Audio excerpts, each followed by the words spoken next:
Still morning, everybody. Thank you for joining us today at Gary and Bobby Frederick Field on the campus of Central Washington University. We have another doubleheader today between the Montana State Billings Yellow Jackets and the Central Washington University Wildcats. It's going to be another action-packed day, as we saw yesterday, with a couple bombs, including the Wildcats' first of the season from Serena Perez. The Wildcats will be looking to build on that momentum yesterday after earning the sweep and taking a 5-3 GNAC record, hopefully, after today. Looking at the starting lineups, first for the Yellow Jackets, batting first, number 3, the catcher, Kalen Galvin. Batting second, number 8, the the center fielder, Tegan Seaton. Batting third, number 16, the designated player, Kendall Klemp. Batting fourth, number 21, the third baseman, Marin Penny. Batting fifth, number 19, the second baseman, Kylie Yamada. Batting sixth, number 7, the shortstop, Lauren Blazchek. Batting seventh, number 27, first baseman, Ashley Akers. Batting eighth, number 1, the right fielder, Riley Warden. And in the circle for Montana State Billings is number 26, the left fielder, Malia Kavan. Oh, apologies. Batting ninth is Malia Kavan. And in the circle for the Yellow Jackets, number 6, Caitlin James. And the starting lineup for the Wildcats, batting first, number 6, the second baseman, McKenna King. Batting second, number 33, the third baseman, Serena Perez. Batting third, number 5, the designated player, Sasha Mitchell. Batting fourth, the catcher, number 16, Alyssa Bentigan. Batting fifth, the first baseman, number 18, Brooke Jordan. Batting sixth, the center fielder, number 21, Jillian Hampson. Batting seventh, the number 11, the shortstop, Lainey Kaisner. Batting eighth, the right fielder, number 3, Kate Hopkins. Batting ninth, number 15, the left fielder, Carson Decker. And in the circle for the Wildcats, the graduate student, number 9, Ashley Laver. We will begin here momentarily.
Alrighty, as Ashley Laver gets warmed up today to face off against the Yellow Jackets.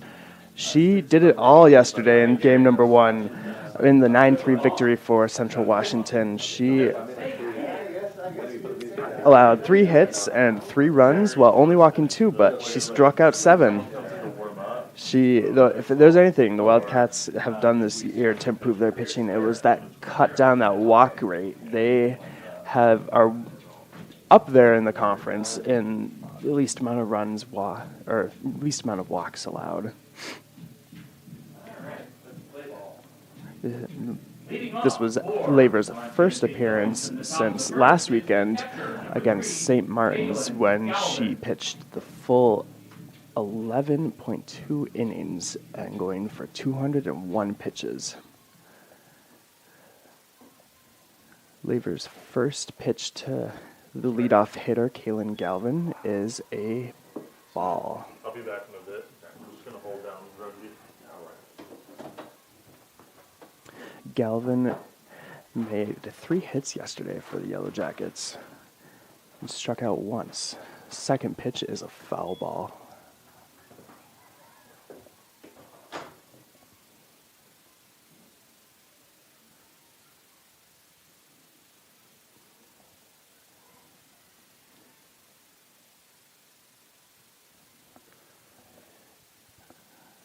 Laver delivers the pitch, and it's just outside the plate.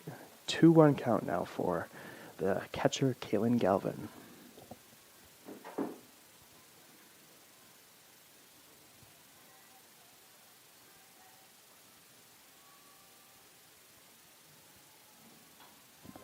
And Galvin makes contact, pops it up, and should be routine for the left fielder, Carson Decker, and she gets out number 1 of the game.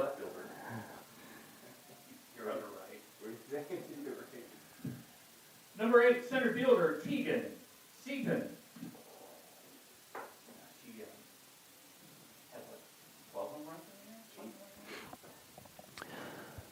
And now at bat is Tegan Seaton, who hit the 2-run bomb in the 7th inning yesterday to keep things interesting and make it a 1-run game in Game 2. She's looking to maybe repeat that magic a little bit. She takes strike number 1.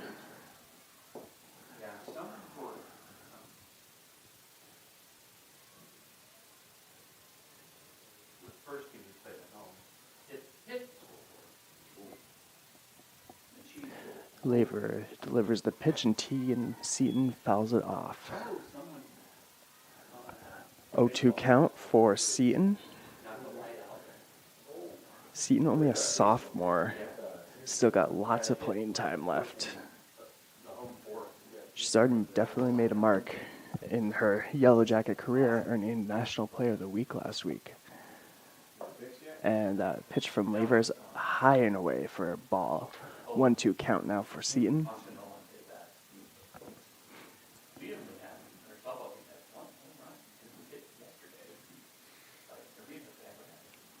Seaton had 5 RBIs yesterday for the Yellow Jackets. And she makes contact, pops it up, should be routine for Hopkins, and she gets out number 2. Designated player number 10, Alexis Tovar. And our apologies, in the starting lineup, it is actually number 10, Alexis Tovar, instead of number 16 in the 3rd batting slot.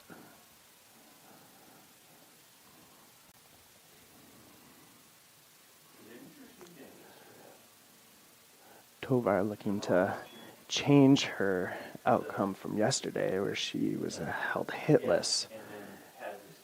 She's definitely able to hit it, having over 300 batting average on the season. And she takes another ball, so 2-0 count for Tovar.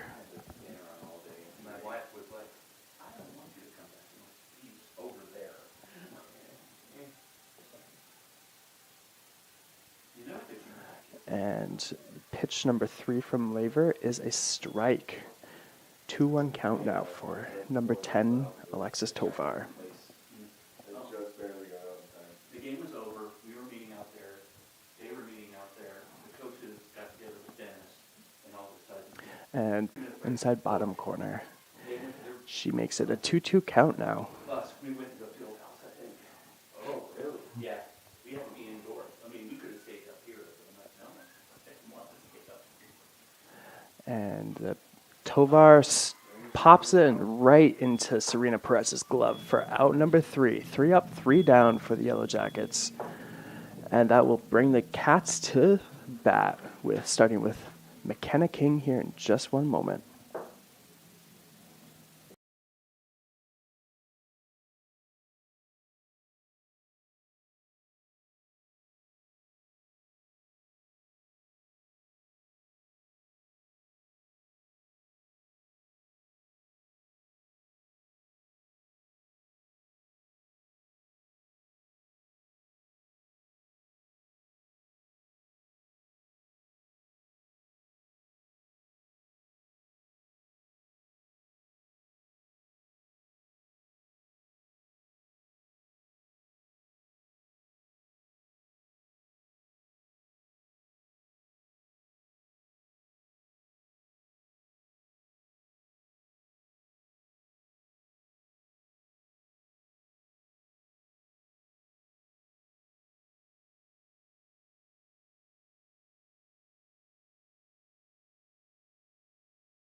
My apologies about that. We have a women's rugby match going on against BYU over at Tomlinson Stadium.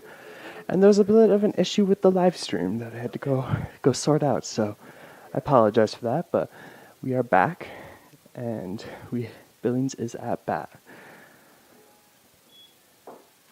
We have Lauren Blaschek at bat for the Yellow Jackets. Blaschek with a 2-2 count and 2 outs.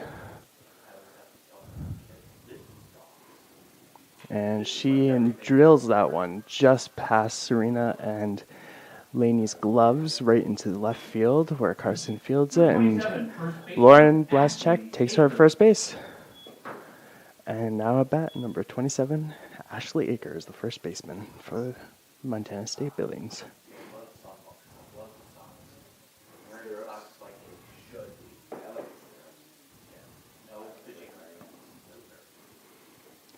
First pitch to Akers is a strike just in that bottom left corner of the strike zone.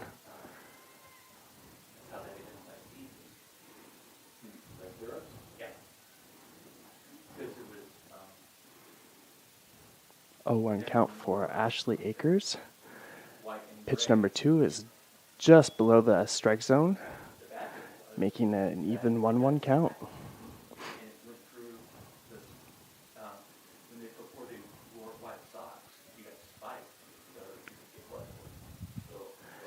Laver prepares the pitch to Akers, and Akers swings, pops it up, and Serena Perez is there to snag it. She gets out number 3, and we head to the bottom of the second inning with a scoreless game at the moment.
Alrighty, welcome back, and we have the catcher Alyssa Bentigan leading the Wildcats off, with Caitlin James pitching in the circle for the Yellow Jackets. James prepares pitch number 1 to Bentigan, and Bentigan fouls that one back, way back beyond the press box even. And Bentigan's still looking for her first home run of the season after leading the Wildcats last year in that category.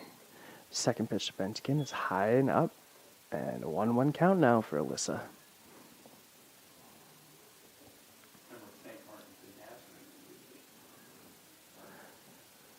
Pitch number 3 underway, and Bentigan fouls that one way back beyond the Yellow Jackets bullpen. Looks like a fan was getting ready to prepare to catch it, but had second thoughts. A 1-2 count now for Alyssa, and that one's high away, evens the count at 2 each.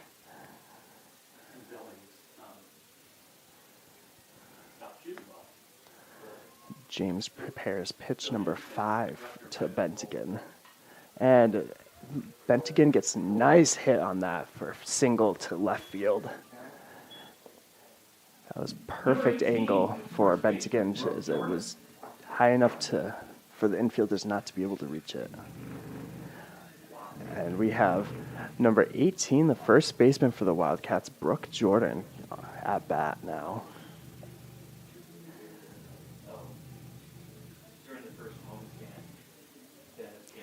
Pitch number 1 to Jordan is a strike.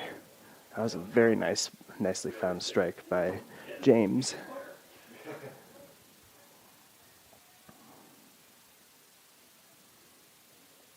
James prepares pitch number 2, and Jordan gets a piece of that but fouls it back. 0-2 count now for the Wildcats' first baseman, Brooke Jordan.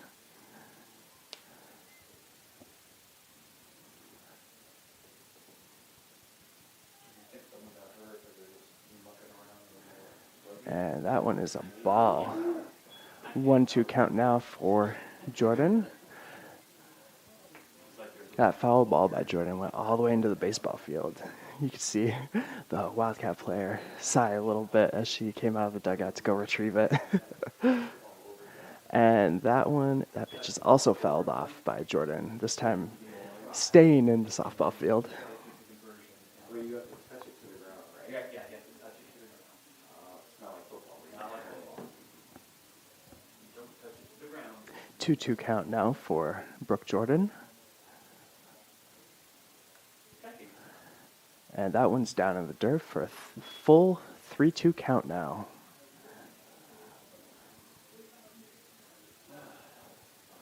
Walks were definitely a part of the Wildcats' wins yesterday, as they had a lot of them. Looking to have one more here in this at-bat.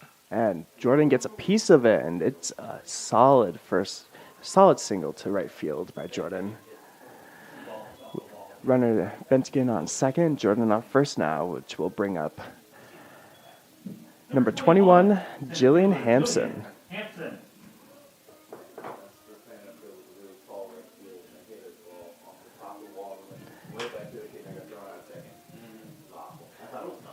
Still no outs for the Wildcats, and here in the bottom of the second, looking to break the scoreless tie. First pitch to Hampson, and she gets a piece of it, but she makes it to first, but at the expense of Jordan at second. So 1 out with runners on the corners for the Wildcats. That will bring up Lainey Kaisner. Kaisner earned Player of the Week, or the Wildcats' home opening series that turned into just one-day doubleheader against Eastern Oregon earlier this year. First pitch to Kaisner is low, and it's ball number 1.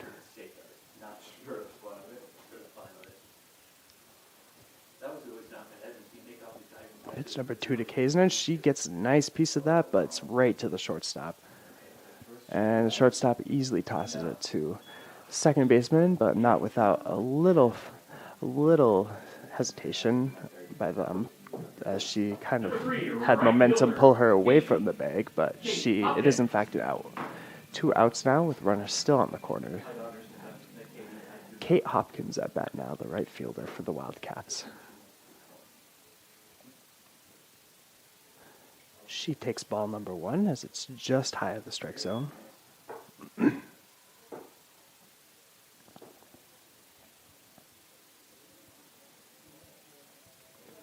Pitch number 2 to Hopkins. She gets a nice piece of that will break the scoreless tie. Single right into right center field, and that also moves the speedster Kaisner to third base to keep runners on the corners and score Alyssa Bentigan. Bringing up the cleanup hitter, number 15, Carson Decker. Wildcats now leading 1-0 in the bottom of the second. James prepares her first pitch to Decker. 2 outs in the inning. And it's a little high. 1 out count now for Decker.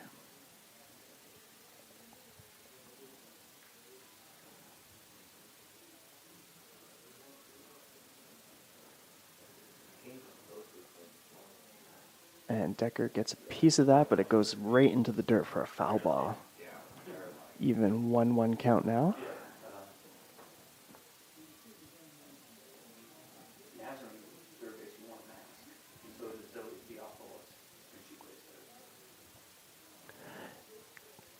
Caitlin James prepares the pitch. Decker pops it up and should land, and it does, right up over the second baseman's glove. And that's another run for the Wildcats, making it a 2-0 game. And that moves Lainey Kaisner to Kate Hopkins, apologies. Kate Hopkins to third with Carson Decker on first, and a 2-0 lead now for the Wildcats. And we are back to the top of the order with McKenna King. Pitch number 1 is a little low for ball number 1.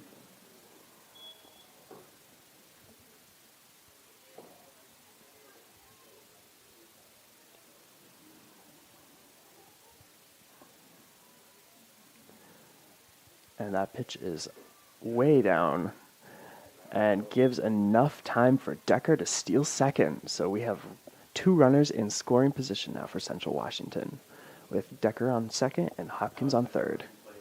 2-0 count for McKenna King, the second baseman for Central Washington. And King gets a piece of it but fouls it off. 2-1 count now for the Wildcat second baseman.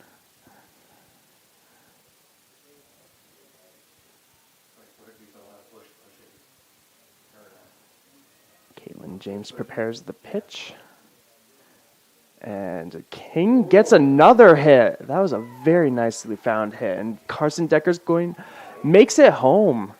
2-run double for McKenna King, making it a 4-0 lead now for the Wildcats.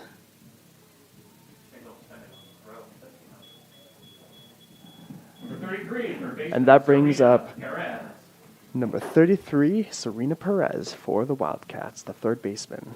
She owns the only home run of the season for the Wildcats after her bomb to the left, over the left field fence yesterday. Looking to possibly do it again today. I don't think any Wildcat fans would complain. And she drills that, but it's just foul. The sad thing is that there's some teams where they're employed out that way. He's got some good left-handed hitters that are like, 0-1 count for Perez as James prepares the pitch. And Perez gets that one, but it's just far enough to be foul where the third baseman couldn't get it. we got it. 0-2 count now for Perez.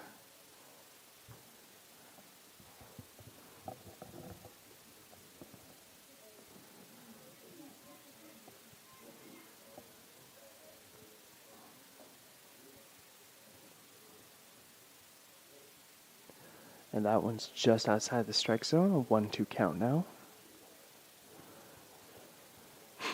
The Round Rock, Texas native actually used to play for Wildcat head coach Joe DiPietro when he was the head coach at Incarnate Word in San Antonio.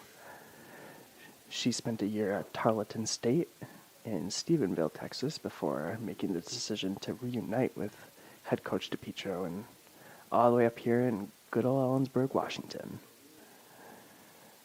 1-2 count still for Perez.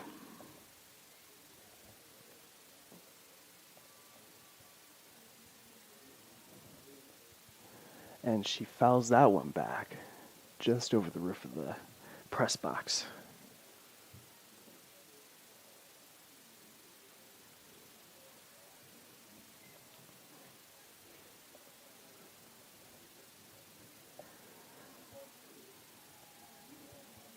And Perez pops that one back for another foul ball. Perez is making James work for this strikeout.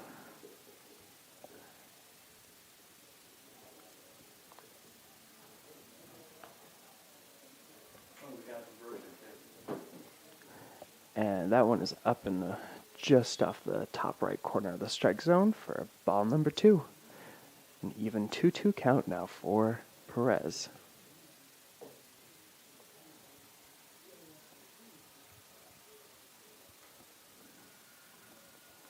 She pops that one up, and it's going to go foul one. Oh, it does not. The catcher is underneath it and gets out number 3. bringing us to the top of the third At inning. this time, we'd like to thank the Edward Jones financial advisor David Fisk for his support of CW.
Alrighty, and leading off for the Yellow Jackets is the right fielder Claire Bagnell, who shows signs of bunt but pulls back and takes strike one.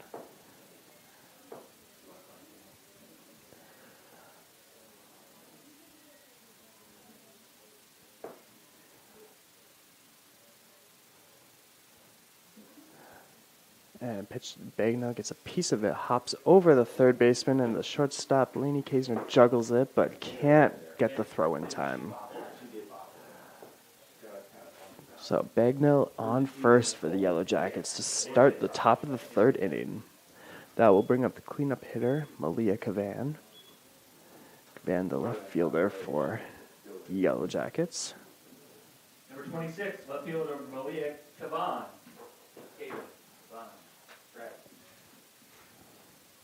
Oh, it is Kavan. No, it's She Cavan takes ball number one. all the way over there. So it was above the top left corner of the strike zone.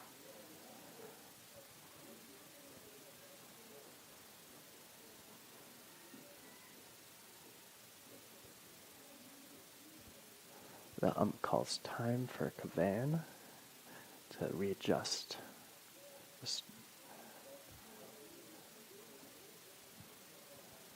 As Laver gets prepared to throw pitch number 2. And Cavan swings and misses. 1-1 count now for Malia Cavan. Purdue just got called for a charge. So they're up one. Kansas has the ball with 22 seconds. I mean, And Laver throws, and it's fouled off by Cavan. An update from over at Tomlinson Field. The Central Washington Wildcats have come roaring back for the 22-20 lead over BYU. Still lots of time left with 12 minutes to go, but good sign from the Wildcats, especially to send out their 9 seniors in a great way with a victory over BYU. Pitch number 4 to Cavan is a ball, making an even 2-2 count as Laver gets ready for the next pitch, and Cavan just pops that one up very lightly as Decker's there in shallow left field to get the out. number 3, Caitlin Galvin. So we head back to the top of the order for MSUB with the catcher Kaylin Galvin. Is Sister Jean still around? No, she's at age 101. Well, was in the Atlantic 10 now. It's not in there, right? Loyola, Illinois, I should say. Not Loyola. Galvin gets ready for pitch number 1 from Laver. Purdue lost. They did? Mm-hmm. as she makes contact right to the third baseman, who gets the out at second and gets the double play. What a beautifully thrown ball from Perez to McKenna King to Brooke Jordan.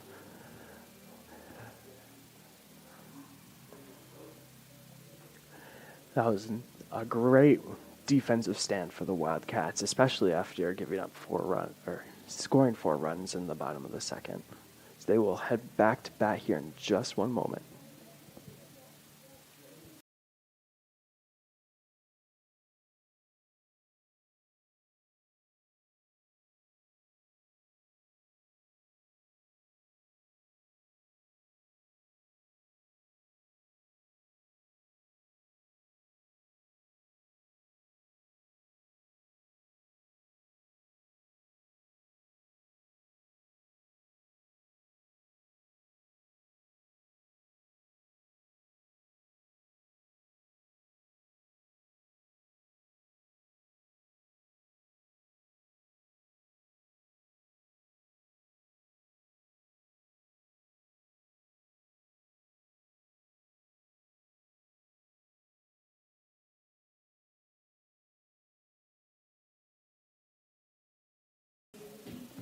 And we are back with the Wildcats at bat and the designated player, Sasha Mitchell, to start things off for the Wildcats. The natives are horrible. They're never been, just awful.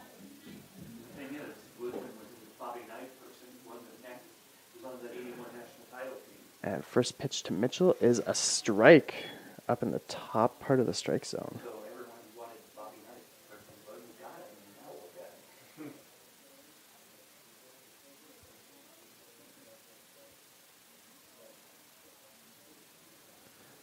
And that pitch is fouled back for a 0-2 count to Sasha Mitchell. Mitchell, the CWU student trustee appointed by Washington Governor Jay Inslee over the summer. And she fouls that one off the third base side, keeping an 0-2 count and keeping the bat alive.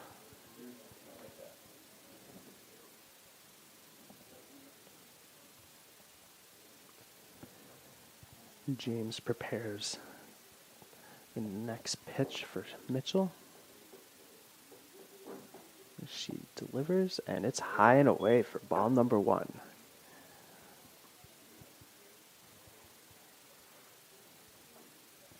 One-two count now for the Kirkland, Washington native, Sasha Mitchell. And she gets a nice piece on that, but it's third baseman is able to corral it and throw it over for out number 1. Number 16, catcher. That will bring up Bentingen. Alyssa Bentingen, from the Spokane area.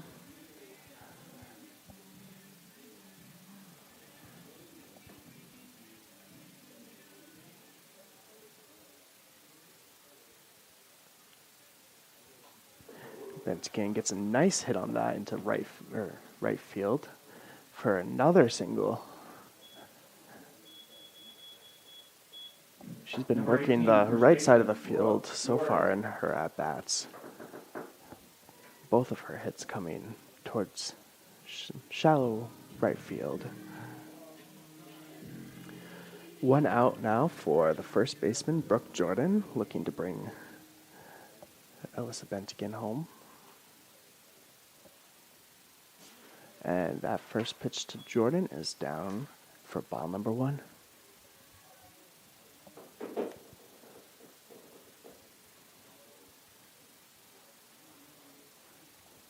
James prepares the next pitch, and Jordan swings and misses. 1-1 count now for the senior out of Snohomish and the Seattle University transfer.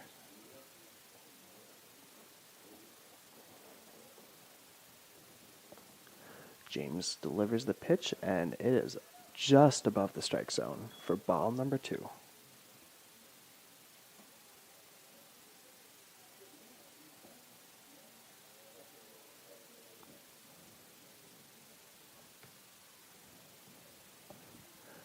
And that pitch is below the strike zone this time for ball number 3. 3-1 count now for the Wildcat first baseman, Brooke Jordan.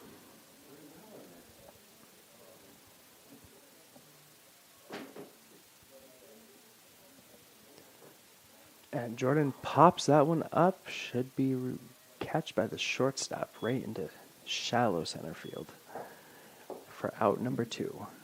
Center fielder, Julian. That will also Hampson. bring up Jillian Hampson, this Wildcats' outstanding center fielder.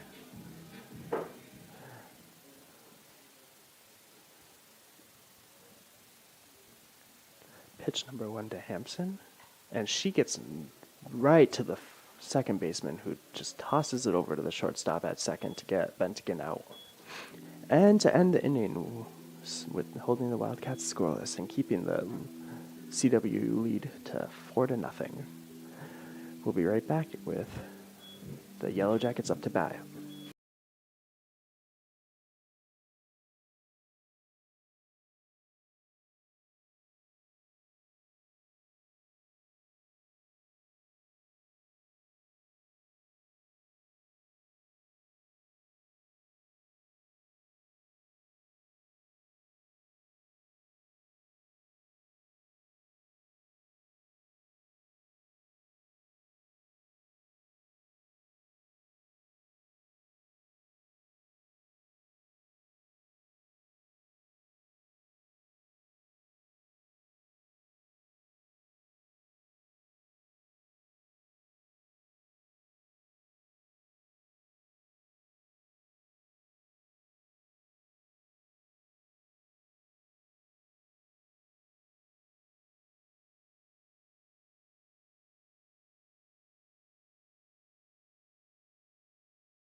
And Billings is back up to bat now in the top of the 4th inning, leading off with Tegan Seaton, the center fielder.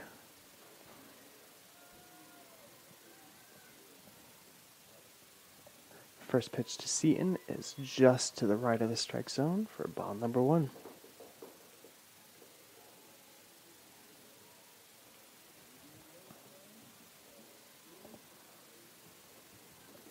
Lever prepares pitch number 2 to Seaton, and Seaton gets a nice hang on that, but it's right to Jillian Hampson in center field, who didn't even have to dive to make that play. Alexis Tovar. We all know she's more than capable of making any diving catch that comes her way. That'll bring up the designated player, Alexis Tovar. As that first pitch is a ball.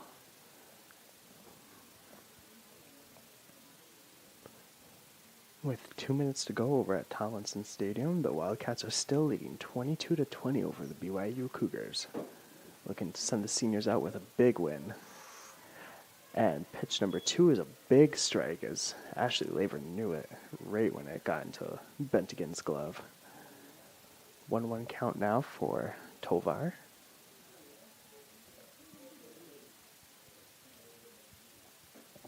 That pitch is just a little high for ball number 2. 2-1 count now for designated player Alexis Tovar.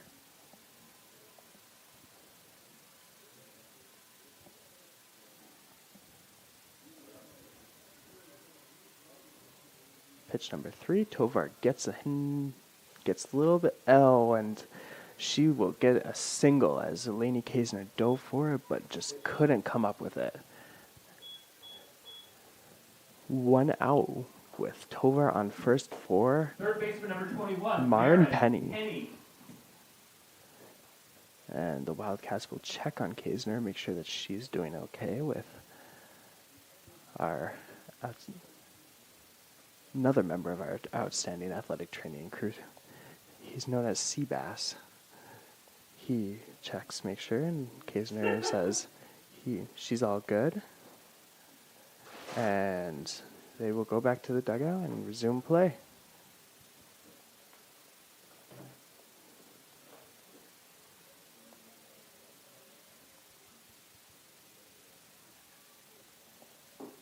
As the Yellow Jackets have a pinch runner, it looks like.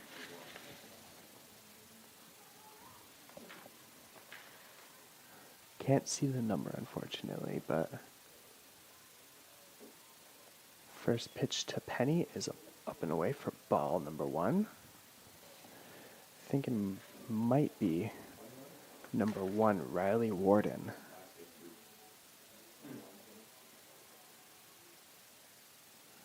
Second pitch to Penny is off to the right of the strike zone for ball number 2. 21's the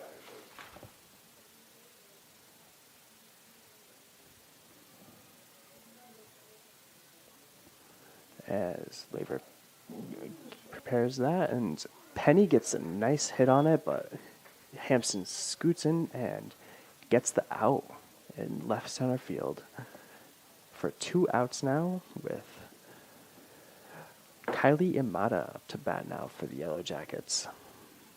Number 19, second baseman, Kylie Amada. Imada, the second baseman for MSUB, recorded a couple hits yesterday.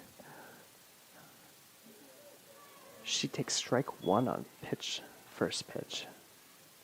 0-1 count now for Imada, with Warden on first.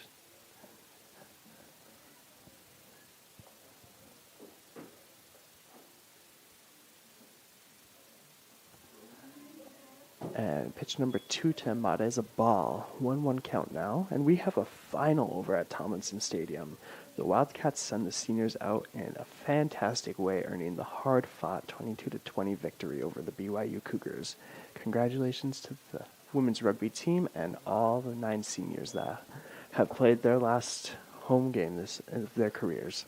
We wish them the best of luck in the future, and hopefully they come back and watch some more wins over at Tomlinson Stadium. And that pitch is fouled away by Imada.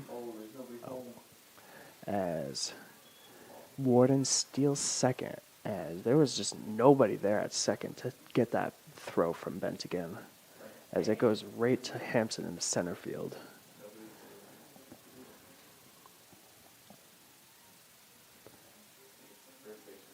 Two count now for Imada.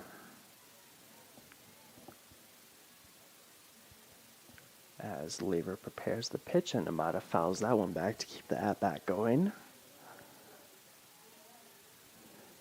Still a 2-2 count with 2 outs and a runner on second, so lots of 2s happening right now for the Yellow Jackets.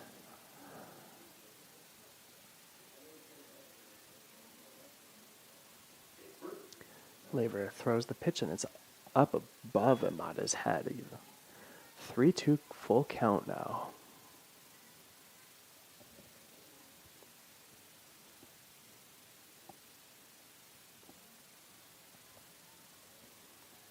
Laver prepares the pitch, and swing and a miss from Imada. Big strikeout by Ashley Laver, as the Yellow Jackets had a runner in scoring position, as the pinch runner, Riley Warden, was on second. As that will bring us to the bottom of the 4th inning. The Wildcats up to bat here in just one moment.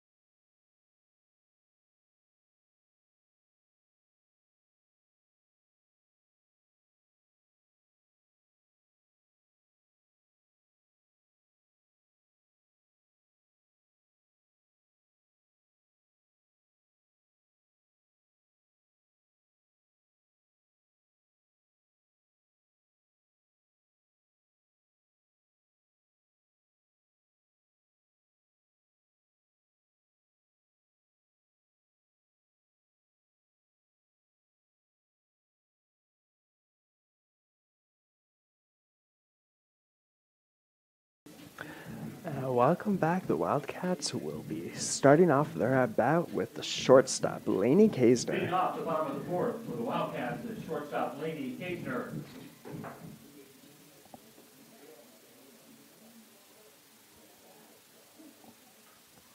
Kaisner gets under it, but just pops it up, and the first baseman's easily able to snag that one and make it out number one here in the bottom of the fourth inning. That will bring up the right fielder, Kate Hopkins.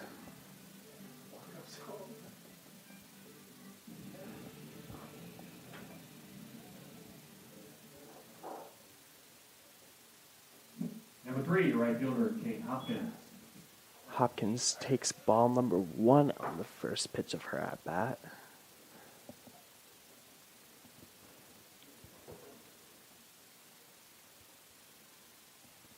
And that one, second pitch is also a ball. 2-0 count now for the right fielder, Kate Hopkins.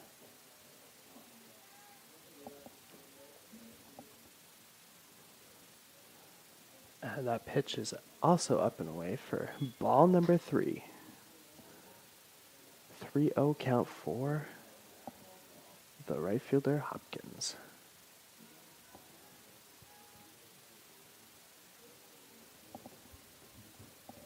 And that one's in there for a strike. 3-1 count now. It's a very nice bottom left corner of the strike zone find by James.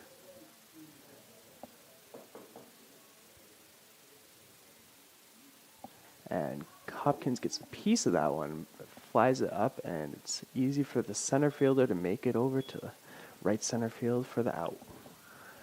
2 out now, 2 outs now for the left fielder, Carson Decker. Decker from Anchorage, Alaska. Hoping to maybe send this ball all the way back up to Anchorage with a nice home run. And she gets a nice hit right through this third baseman and shortstop for a single into left field. That brings us back to the top of the order with McKenna King.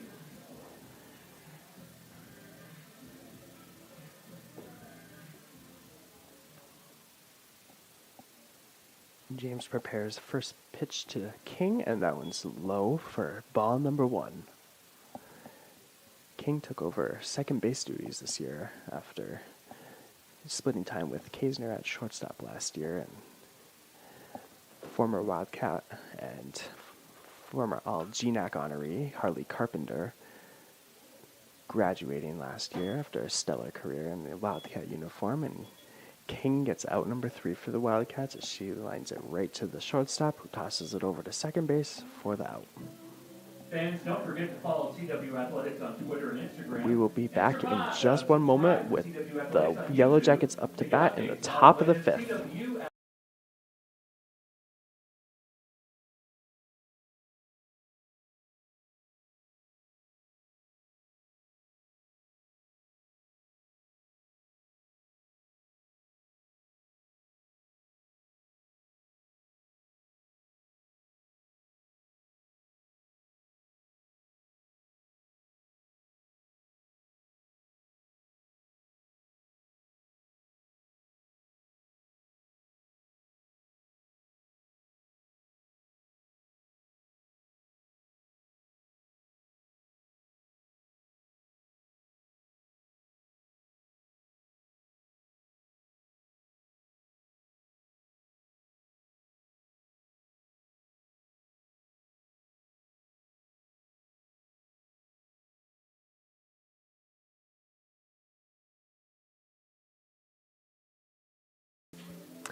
Welcome back, and we have the shortstop, Lauren Blazchek, starting things off for the Yellow Jackets.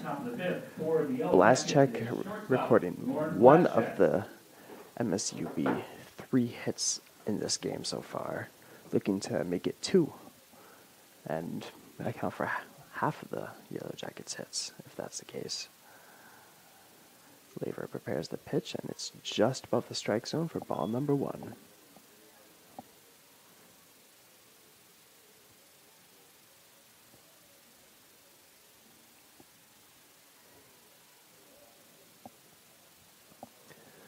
Pitch number 2 to blast check is above the right above the right edge of the strike zone.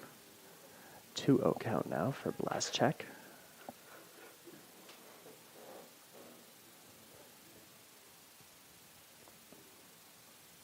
Pitch number 3 from Levin. Blast check pops that one up. Should be Serena Perez, the third baseman, under there for the out. And we move on to Ashley Akers now. First At baseman, bat. number 27, Ashley Akers.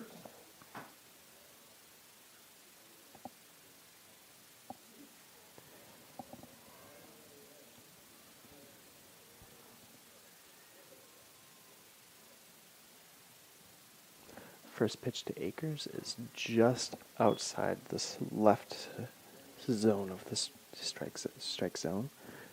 1-0 count for the first baseman, Akers. And Akers gets a piece of that one, and it goes right into the bullpen.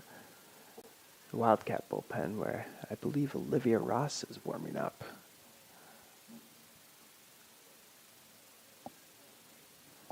One count now for Ashley Akers.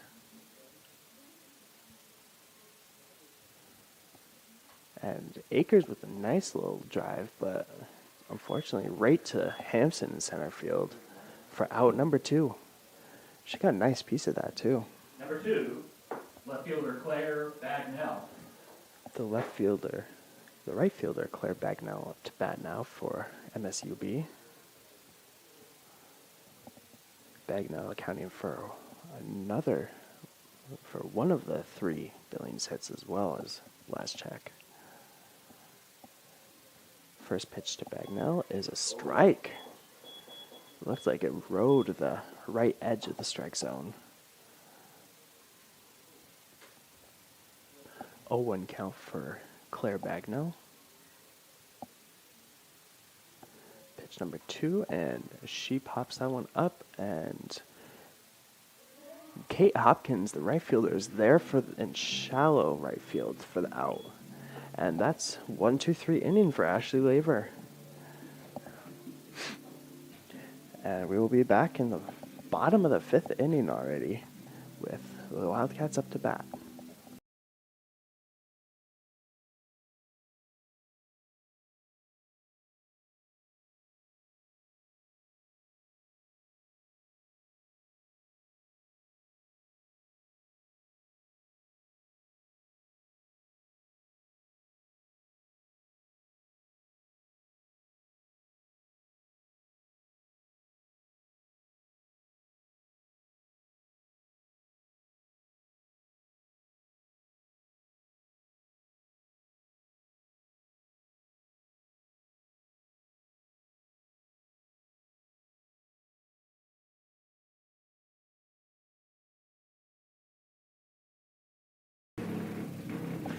And we have now at bat for the Wildcats, Serena Perez. Perez has had herself quite the series. Is third baseman Serena Perez.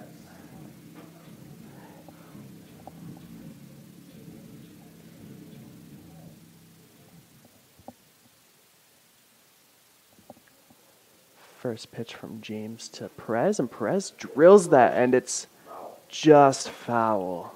That was a very nice hit from Perez, too.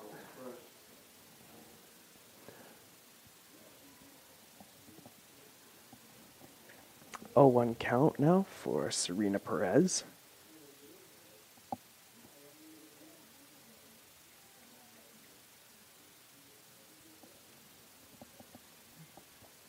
As Caitlin James prepares pitch number 2, and Perez gets that one. That one's definitely fair, but it is right in the glove of the left fielder for out number 1 for the Wildcats.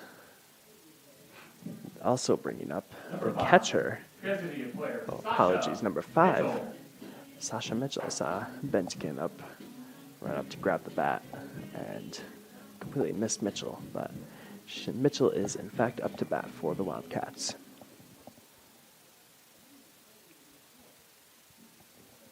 First pitch to Mitchell, and that one is in the dirt for ball number 1.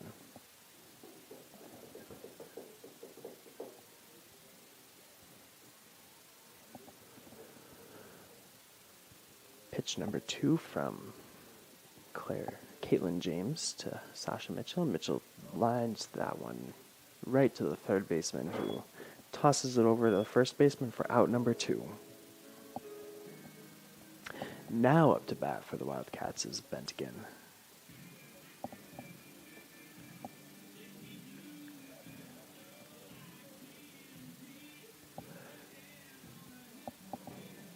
Number 16, Alyssa Benthagen.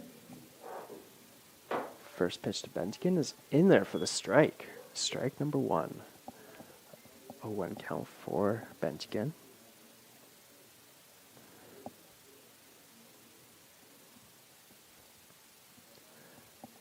And that pitch just a little off to the right of the last one for ball number 1 this time. 1-1 count now.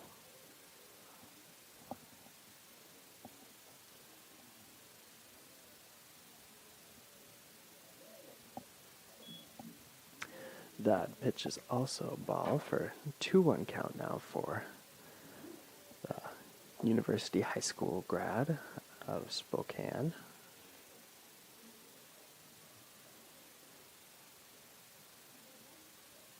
And Bentigan drills that foul.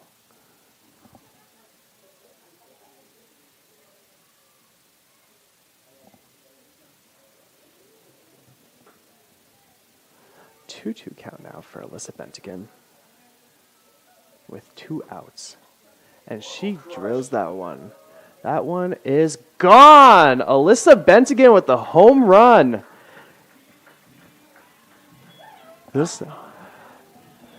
She's been definitely due for a home run, and that one was drilled. It wasn't even close to the wall by the scoreboard in left center field. She now makes it a 5-0 lead for the Wildcats and earns the Wildcats' second home run of the season and of the weekend. That was a much needed and a great hit from Bentigan. Now first baseman Brooke Jordan looking to follow suit.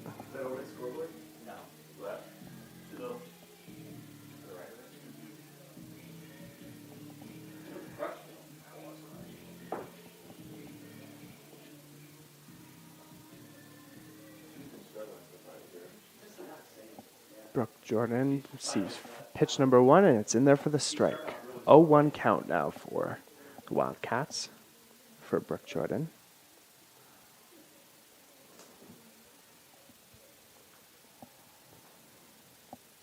And Jordan swings and misses that one.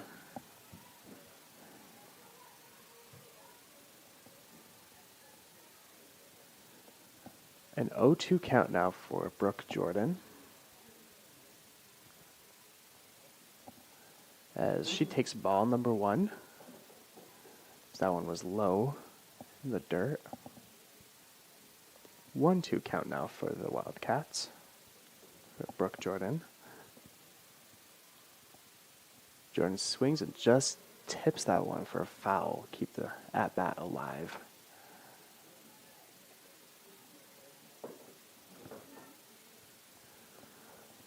Still a 1-2 count for Brooke Jordan.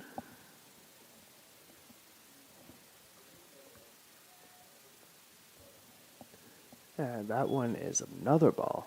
He evens the count at 2-2.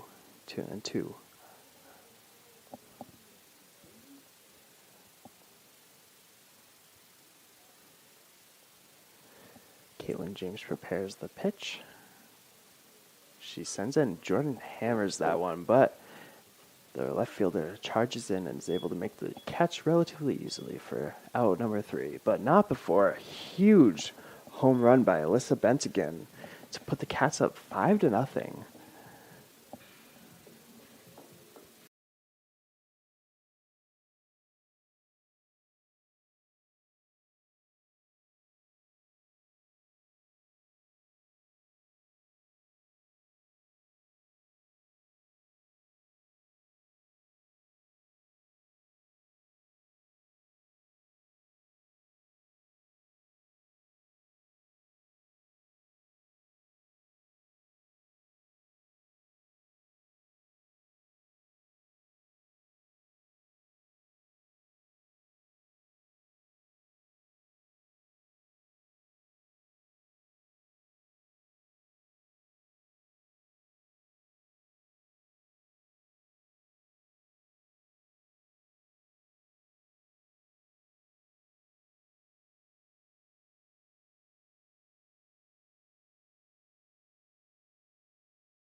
Starting things off for the Yellow Jackets in the top of the 6th inning is left fielder Malia Kavan.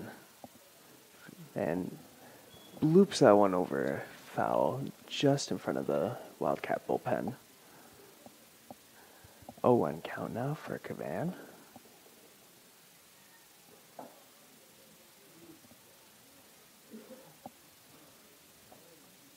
Laver prepares the pitch and it throws for a ball. 1-1 count now for the Yellow Jackets left fielder, Kavan. Half hour, 35 minutes. They have to have lunch. As Laver throws that one, and that's a swing and a miss by Kavan. 1-2 count now for Malia Kavan.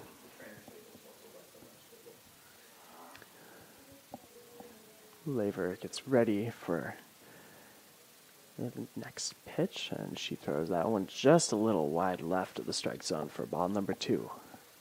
Even count at 2-2 for Kavan.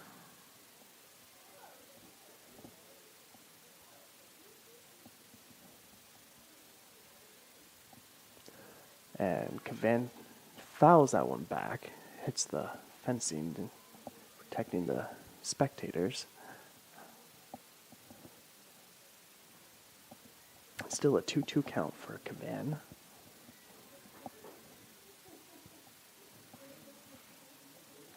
Laver with the pitch, and Kavan just bloops that one over the shortstop as the left fielder just it went right past her as Jillian Hampson is there to throw it back in.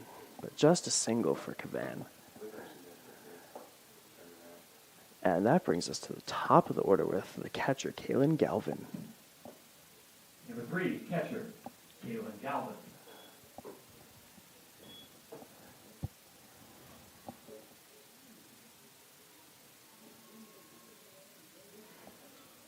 Galvin just bunts that one, but it immediately goes foul for an 0-1 count now.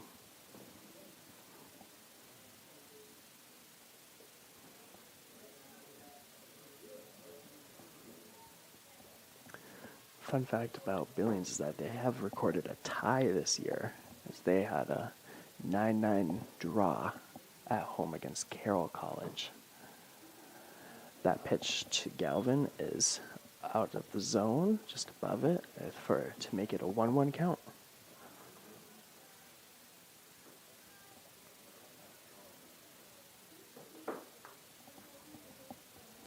Laver with the pitch, and Galvin shows bunt, and it just goes foul as Perez was looking to dive to try and make a play for that, but probably for the best that she didn't. 1-2 count for Galvin. Still no outs for MSUB with Kavan at first base.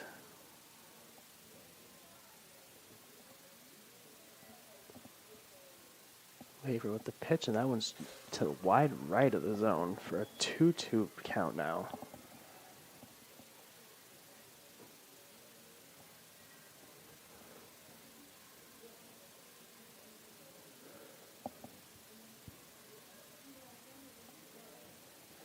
Laver prepares the pitch, and Galvin fouls that one back, keeping the at-bat alive. Still 2-2 count for Kaylin Galvin.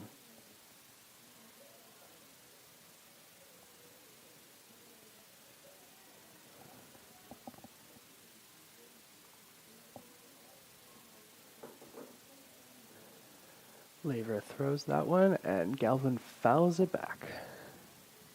And that one lands in the baseball field. Unfortunately, there's no baseball players practicing right now to help out the softball team.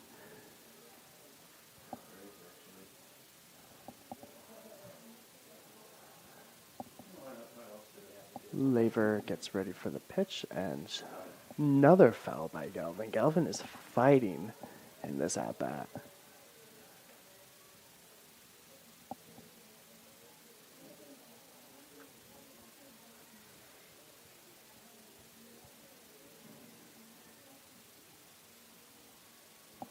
Lever readies the pitch. And she gets the strikeout. The big strikeout for the Ashley Laver. That will bring up the hard-hitting Tegan Seaton. Center fielder, Tegan.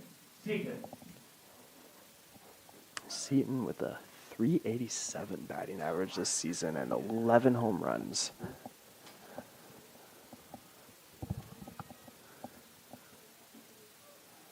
And that one's in there for a strike. 0-1 count for Tegan Seaton.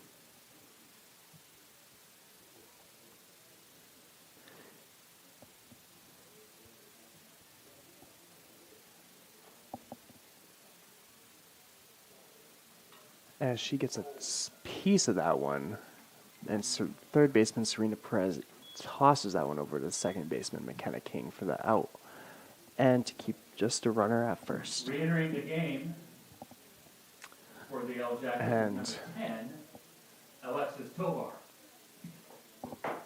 Designated player Alexis Tovar back to bat for MSUB,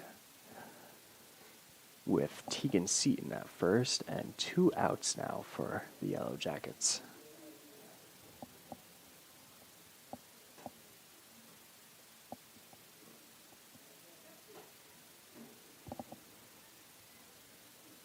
Oh, I can see why she's on the field, not hitting, only hitting. Look at that break there. I mean, Tovar gets ready for the first pitch from Laver. yeah, she didn't play last time. And first pitch is up and high. Ball number 1. Yeah, I looked at her on the roster. 1-0 count for Alexis Tovar. In the outfield.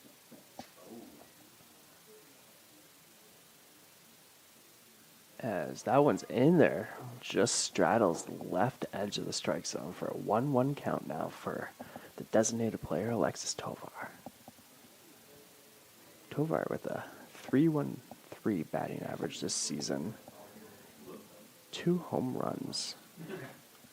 As Tovar, that one she bloops that one right over McKenna King's glove into the right center field. Seaton quick enough to make it all the way over to third base to have runners on the corners for the Yellow Jackets with 2 outs and Marin Penny up to bat. Number 21, third baseman Marin Penny. I think it was quarter game. I don't think so. Unless you maybe get some. You can have a runner come in and you can. Penny gets ready to take pitch number 1 from Laver.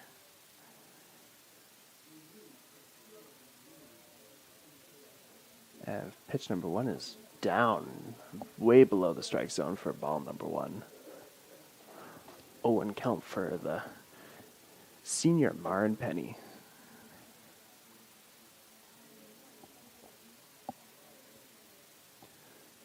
And that pitch is fouled back by Penny. 1-1 count now with 2 outs for the Yellow Jackets.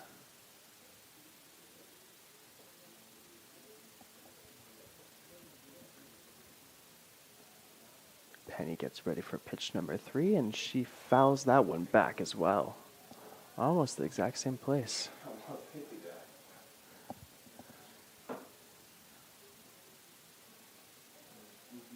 So the ump gets a few more balls from the Wildcat dugout after all those fouls. 1-2 count for Marin Penny.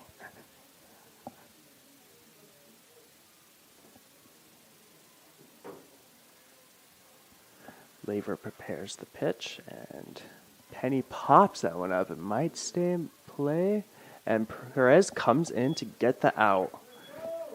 As it was Perez, Laver, and Bentigan all looking for that one, but Perez called it, and she earned the out. Bringing us to the bottom of the 6th inning now, and eliminating the Yellow Jackets scoring threat. Keep it a 5-0 game in favor of the Crimson and Black. We'll be back in just one moment with Wildcats to bat.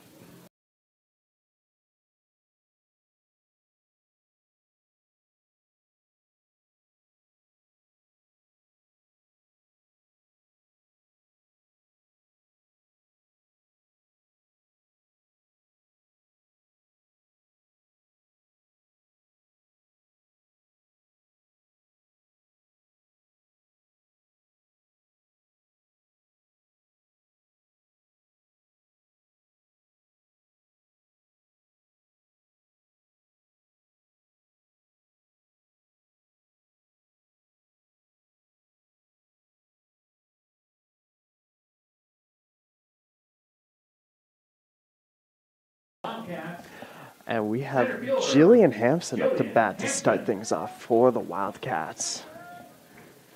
She's been keeping busy in center field for the Wildcats today and is looking to make the center fielder of the Yellow Jackets maybe a little busier. And she bloops that one into right field for a single. Good start to the inning for the Wildcats to help keep this momentum going. And that'll also bring up this senior transfer from Skagit Valley College, Lainey Kaisner. Kaisner was a two-sport standout athlete for the Cardinals, earning all-conference twice in both softball and soccer. She takes strike number 1 in her first pitch.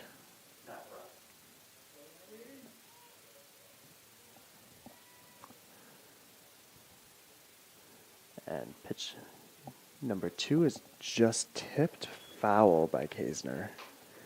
An 0-2 count to start the at-bat.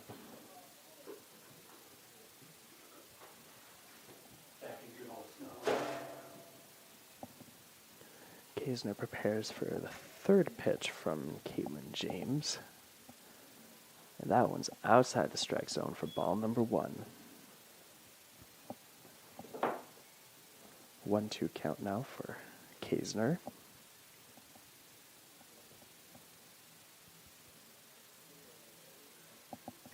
That one's tipped foul for keep the count 1-2 for Lainey Kaisner.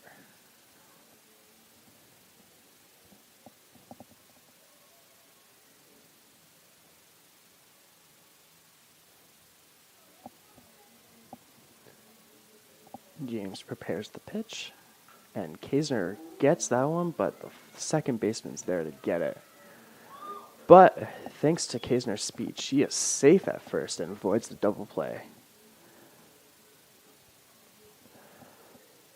Hampson out at second, and that keep the Wildcats in just at first base and bring up Kay Hopkins. 1 out now for the Wildcats in the bottom of the 6th inning. As there seems to be a discussion from umps. And they are getting ready to get things rolling.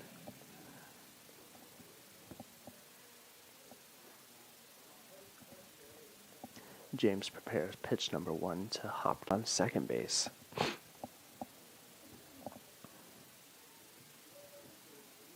Kaisner's now 8 of 9 on the season for stolen bases. I believe she had one yesterday too. Kate Hopkins just bloops that one to the second baseman, who easily tosses it to first, but it advances Kaisner to third.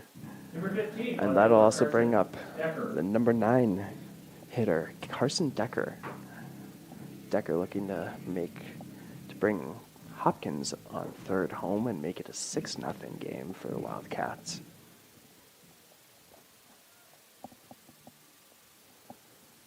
Pitch number 1 is just on the inside of the strike zone. 0-1 count to start the at-bat for Decker.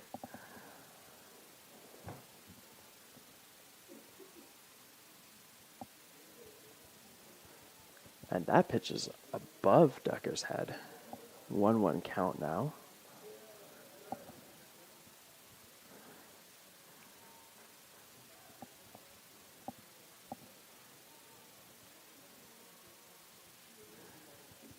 That one's below the strike zone now for a 2-1 count for Carson Decker, the Wildcat left fielder.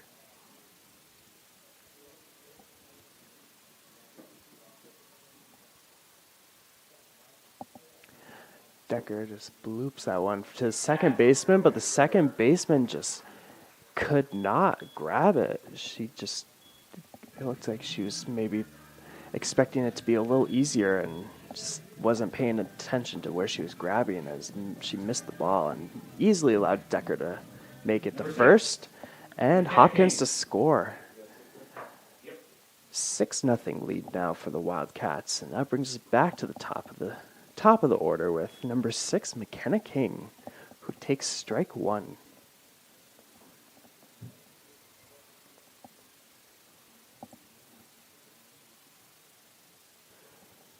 And King just goes over the third baseman's arm to move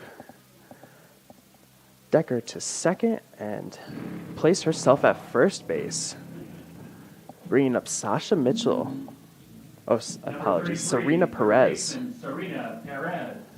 Perez at bat with 2 outs and runners at first and second. Drive these 2 in. Oh, is it a run roll? Yep. Forgot they do it for softball. In baseball, they have none, right? Well, we could if Desi would want one. What if the coaches were to... James prepares the pitch and big swing from Perez and a miss. 0-1 count now for Perez.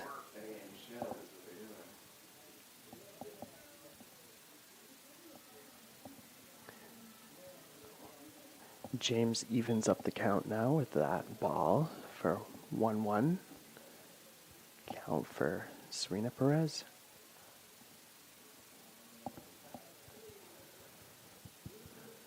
And that one's another swing. She looked like she hesitated on that one a little bit. 1-2 count for Perez.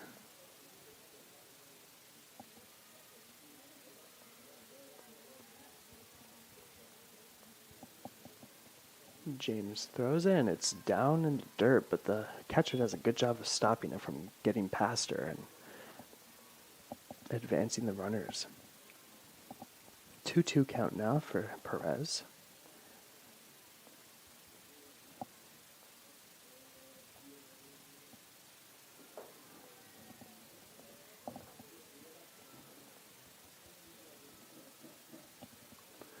James readies the pitch, and that one's also below the strike zone. 3-2 full count now for Serena Perez.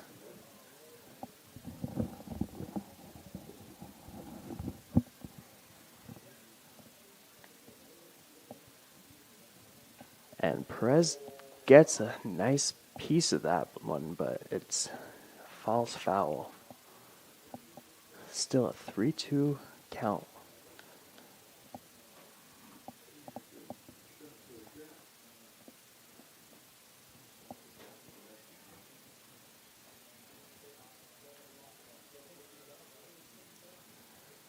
Caitlin James gets ready to deliver the pitch, and Perez gets nice meat on that one, but it's right to the center fielder to end the inning, and the Wildcats tack on one more, making it a 6-0 game. As we will be back with possibly the last at-bats of Game 1 of today's doubleheader, underway in just one moment.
Welcome back, and we are starting the possible last at-bats this game, unless the Yellow Jackets tie things up or take the lead down 6-0. Leading the charge will be Marin Penny, who just pops that one right to Lainey Kaisner, who is more than ready for that, and out number 1. Shortstop, Lauren Blashak. That brings us to the shortstop, Lauren Blaschek.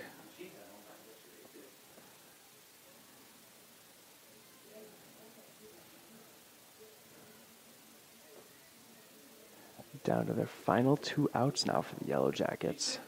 Lever throws the pitch, and Blaschek showed sign of bunt, but takes ball number 1.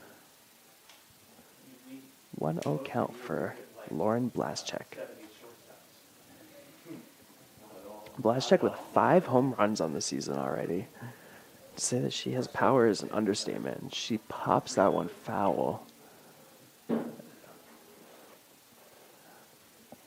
1-1 count for the shortstop, Lauren Blaschek.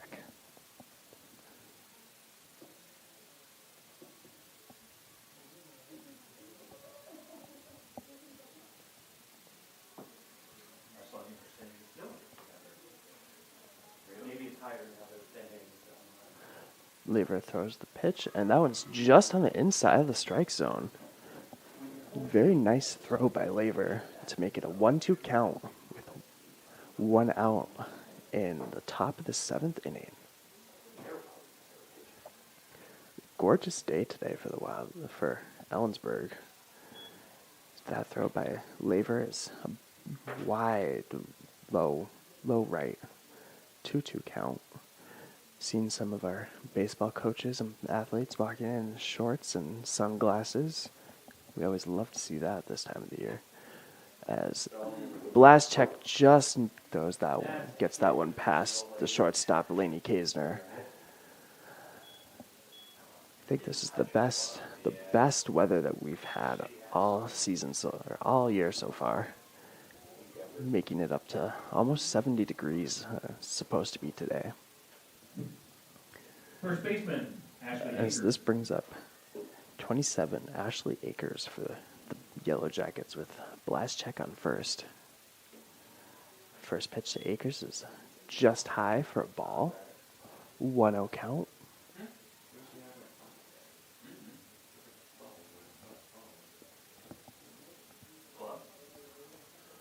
Akers gets ready as Lever throws it, and it's just below the strike zone for ball number 2. 2-0 count.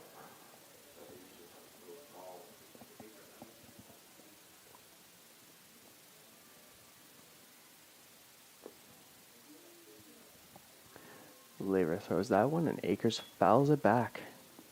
2-1 count now for the first baseman, Ashley Akers. Akers just a freshman.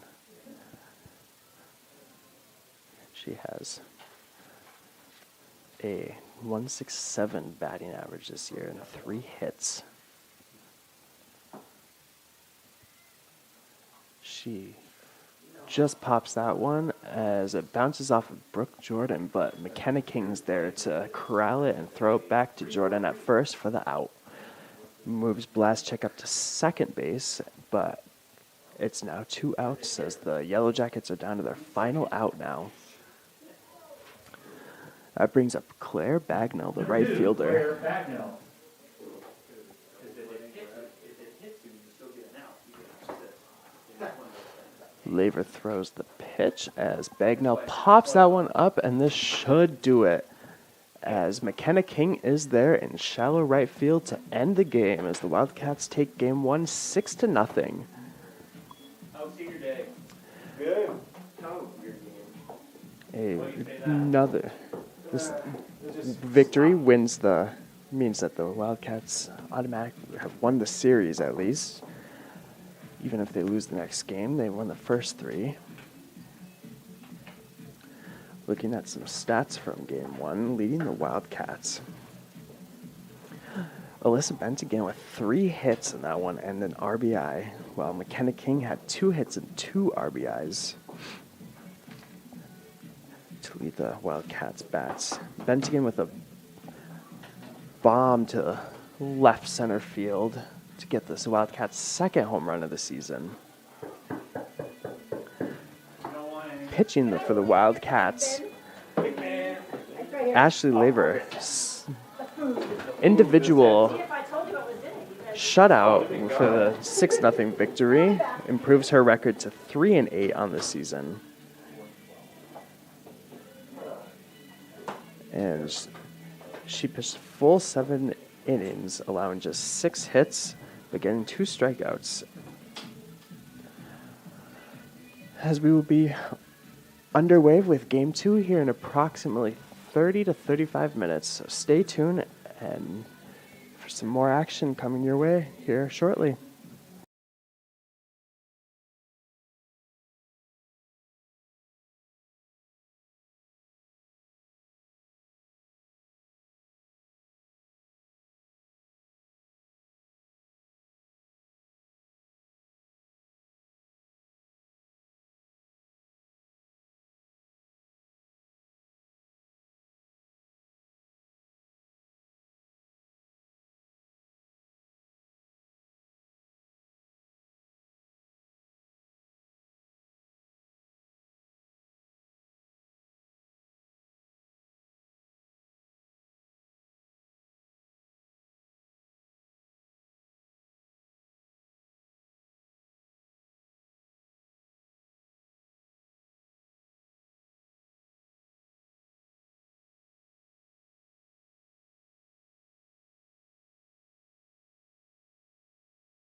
Welcome back to Gary and Bobby Frederick Field on the campus of Central Washington University for Game 2 of today's doubleheader between Montana State University Billings and Central Washington University.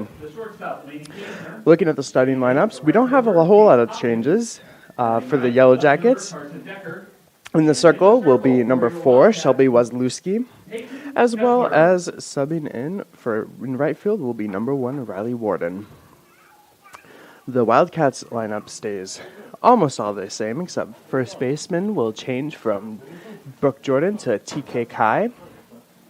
And in the circle will be number 12, Peyton Kessler. We'll begin action here in just one moment as Kessler is getting her warm-up pitches in.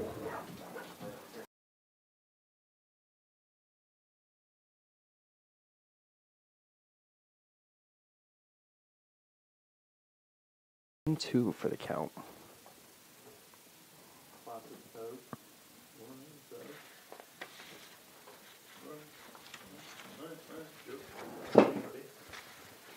That pitch is fouled off. Galvin with a .253 batting average and 1 home run and 6 RBIs on the season. 2-2 count still for Kaylin Galvin.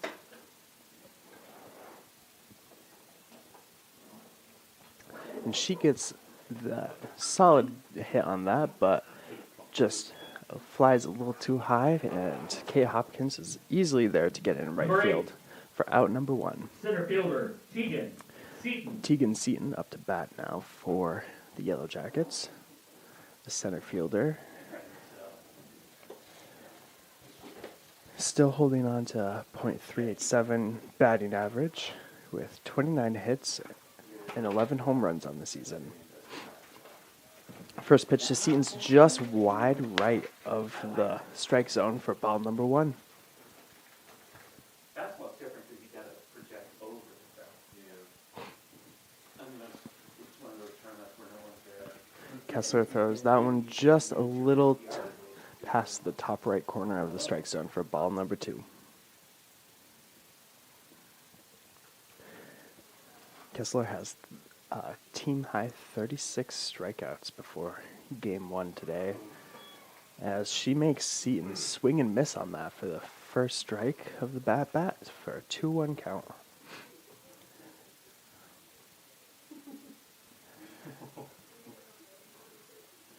Kessler only walked 15 this season so far, and Seaton finds a nice gap in the middle to send the ball to Jillian Hampson in the outfield and put herself at first base. Number 10, designated player, Alexis. That'll bring up Alexis Tovar, the designated player in the game.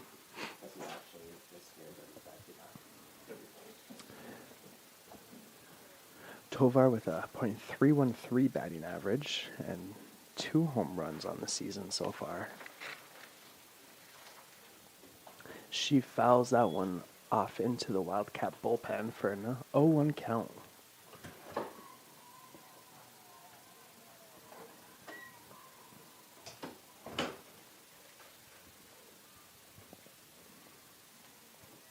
Kessler with the pitch, and that one goes down in the dirt and gets past Bent again, and Seaton will move up to second base and make it a 1-1 count now for Tovar, with 1 out for the Yellow Jackets.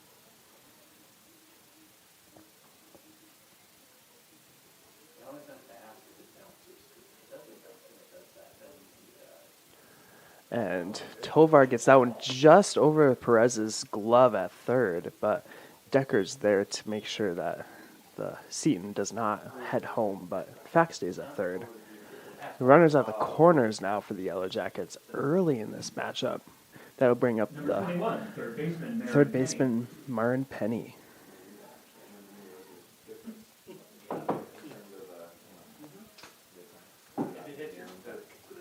Penny looking to help the Yellow Jackets strike early in this one, take a lead. And pitch number 1 is a late strike by the ump. Just riding the outside edge of the strike zone. 0-1 count for Penny.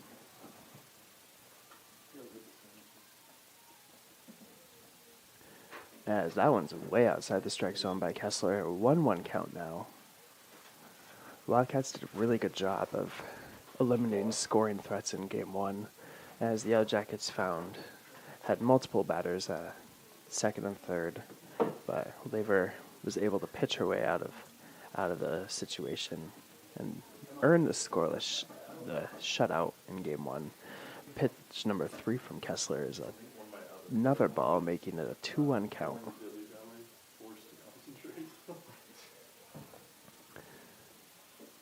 And that one is another ball. 3-1 count now for Kessler.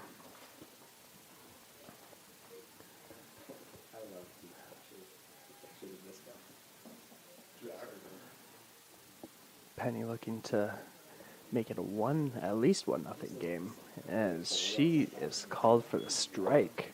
She thought it was going to be a walk and was ready to head over to first base, but the ump called it a strike. So it's a full count now for Penny, 3-2. That one is a walk. Loading the bases here in the first inning for Peyton Kessler. That brings up number 19, Kylie Imada. Imada is the second baseman for the Yellow Jackets. Number 19, second baseman Kylie Imada. Wow. There is one out. Looks like we already have some action in the Wildcat bullpen as Zoe Theophilus is over there. Kessler throws ball number 1 to Imada as Bentigan goes out to speak some words to Kessler and try and help her reel it in a little into the strike zone a little bit more. I remember hearing a show, former Red Sox left-hander Joe Lee was best friends with Carlton Pitt, but they would go back. Pitch number 2 to Mata, and she swings and misses on that. 1-1 count now for Imada. Billy has the best quote I ever heard. If I can't smoke it, I won't play on it. As that one is called for a ball. A little too inside as Imada had to pull her arms back just a little bit. 2-1 count now for Kylie.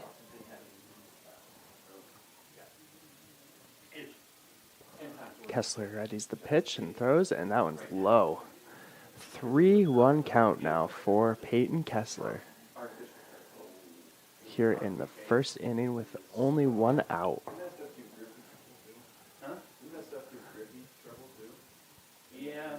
Pitch by Kessler, and that one's also a ball.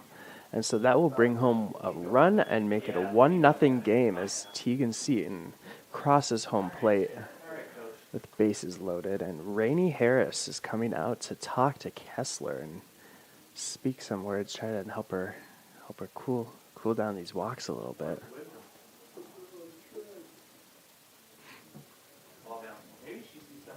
Harris, one of the all-time greats in the Wildcat softball history, transferred from Concordia, Portland, and just came in and helped lead the Cats to NCAA regional appearance.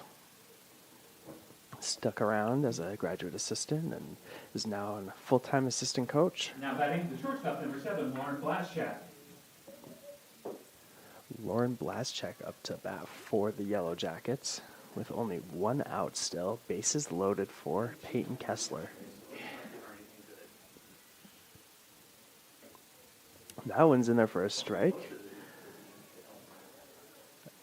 0-1 count for Lauren Blaschak as that looked like a really good start to maybe a strikeout for Kessler, hopefully.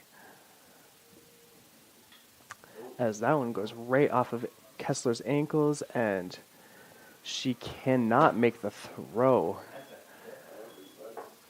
in time, that is. She can't make the throw in time, as that will score Tovar and keep the bases loaded. 2-0 lead now for the Yellow Jackets, as that brings up Ashley Akers, the first baseman. First pitch to Akers is a ball. That one literally just went right towards Kessler's ankles and bounced right off, I believe, her left shin. And second pitch to Akers is also a ball for 2-0 count with still only 1 out. Zoe's getting one more. Where I got to? Yeah. I don't think she'll have home. As Akers throws that one, Decker tries to make it over, but it's just a little too far out for a foul ball. 2-1 count now for Ashley Akers.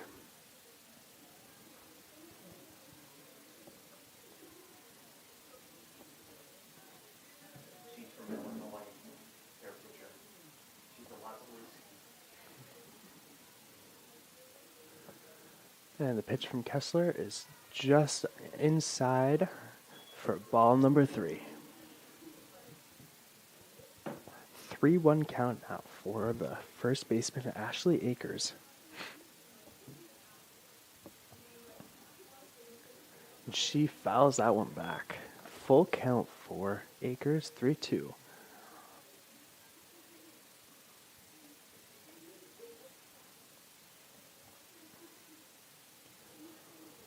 Kessler readies the pitch.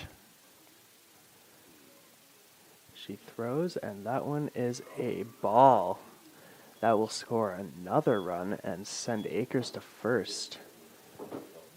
As Marin Penny trots over the home plate. 3-0 lead now for the Yellow Jackets. Number 1. Base is still loaded and only 1 out. Right fielder Riley Warden. They'll bring up right fielder Riley Warden.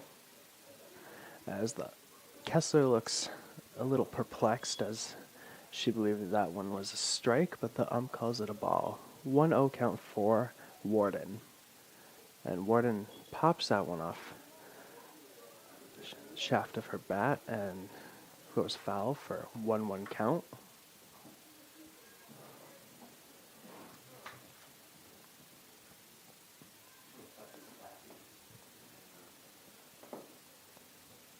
Tosses that one goes to Kaisner. And Kaisner just couldn't corral it as it kind of bounced off of her arm and keeps the runners all safe as she tossed it to second, but not in time.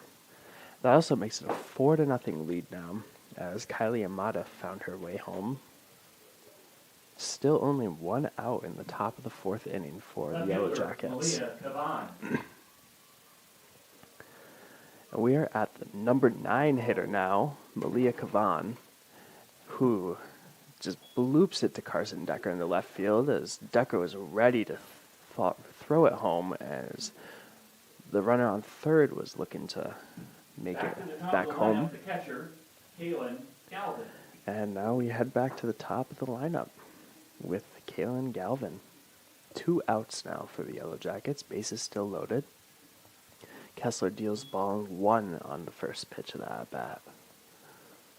1-0 count for Galvin.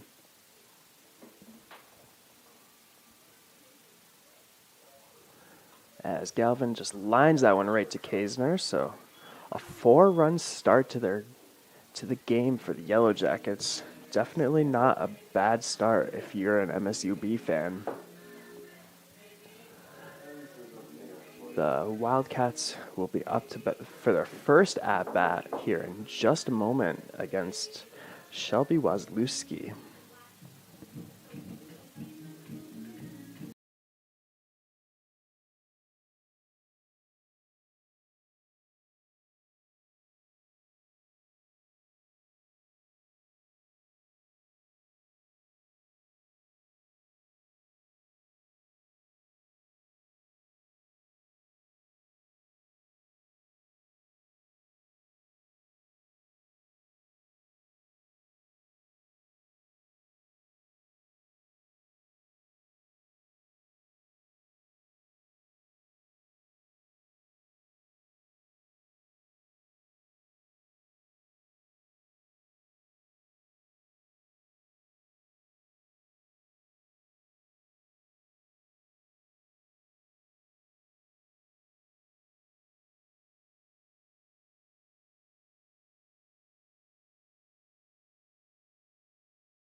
And the Wildcats are now at bat for the first time this game, trailing 4-0.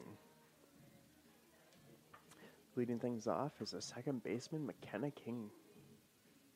King batting .261 on the season with 6 RBIs and 3 doubles.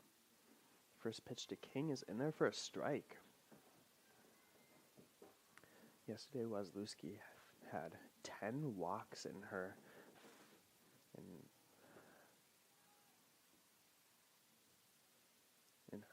5 innings pitched. Sorry about that. And that pitch is a ball, making it a 1-1 count.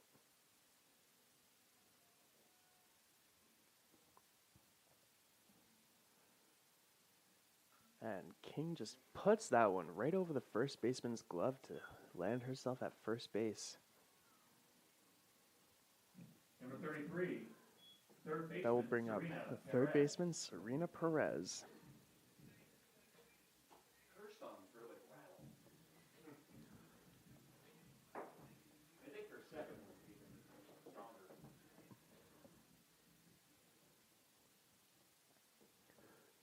Wazlewski throws the pitch, and that one's right down the middle for Perez, who thought about swinging but pulled back at the last second. 0-1 count now for Serena.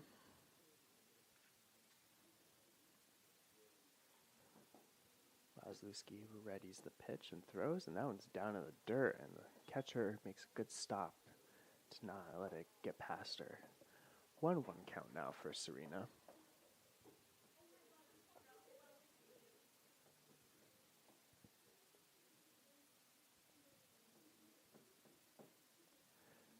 And that one is another ball. 2-1 count now for Serena Perez.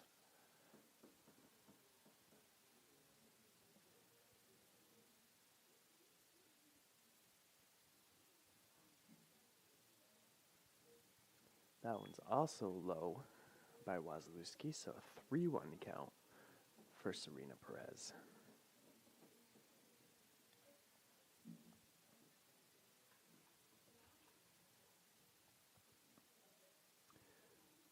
As Perez swings and misses on that one. 3-2 full count for Serena Perez.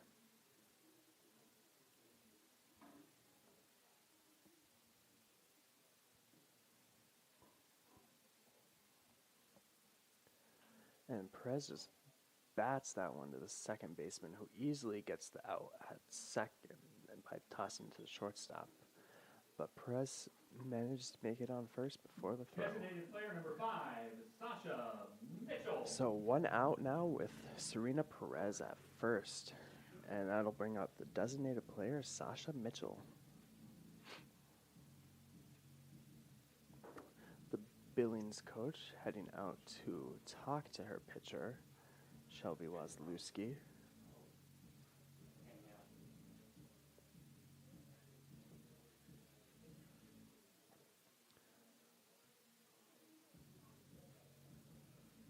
Blister, something.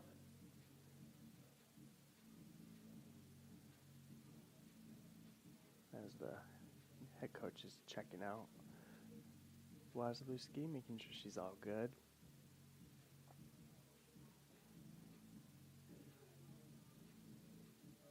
Looks like Wazlewski's doing pretty decent, so looks like she's going to stay out there for now. As she gets ready to pitch to Sasha Mitchell.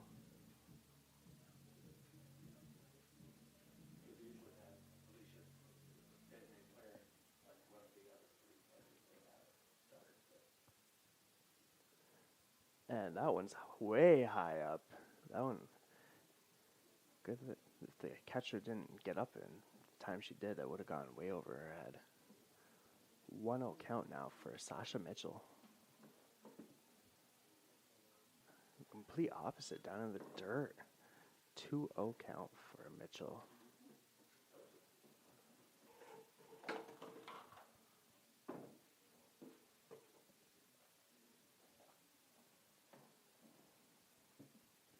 Wazlewski throws that one down below the strike zone for a 3-0 count.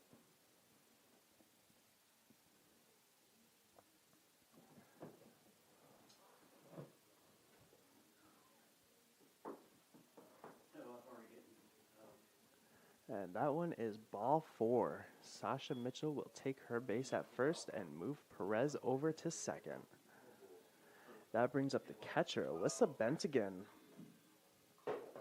Number 16, catcher, Alyssa Bentigan. Bentigan with a 350 batting average now. 28 hits on the season with the home run coming in game 1 of today. She takes strike 1. You received the email? No, it's on the Gmail account. It's my She personal. takes strike 1, so an 0-1 count for Bentigan. And Wasilewski with the pitch. Bentigan fouls that one right towards the Billings dugout. Good thing for the netting. Could have taken someone's head off. I had the perfect bracket a few years ago. 0-2 count now for Bentigan. My wife's a Sparty. And she takes ball 1. 1-2 count now for Alyssa Bentigan. There she liked going to college hockey. And she got went to that school as a Sparty. That one's down in the dirt for a 2-2 count for Alyssa Bentigan.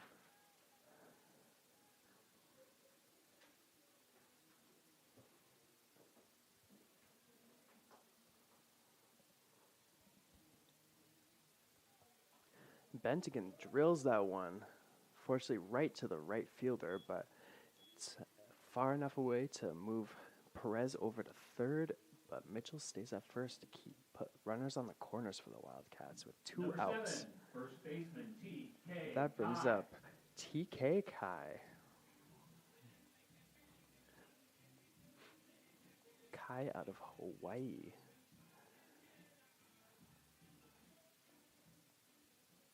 Been with the team for 4 years now. Looking to bring Perez home and put the Cats on the board as she takes strike 1.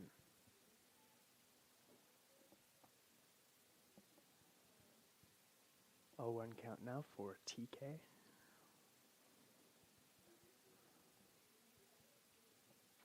As she drops that one right in front of the left fielder, which will put the Cats on the board. She just singles, but it's good enough to get the run Perez home. Make it a 4-1 Billings lead now, with Mitchell at second and Kai at first to bring up the center fielder Jillian Hampson with 2 outs.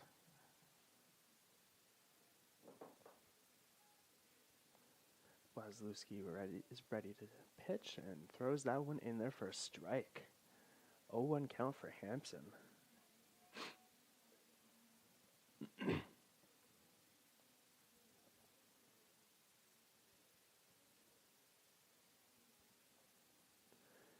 And she takes that one for a ball. 1-1 count now for Jillian.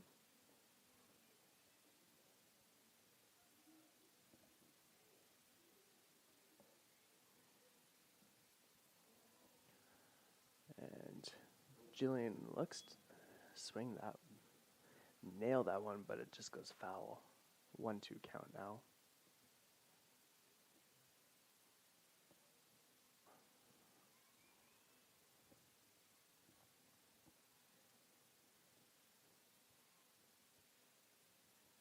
And Jillian swings and misses on that as Wasilewski gets a beautiful strikeout on Hampson to end the inning, making it a 4-1 lead for the Yellow Jackets after 1 inning.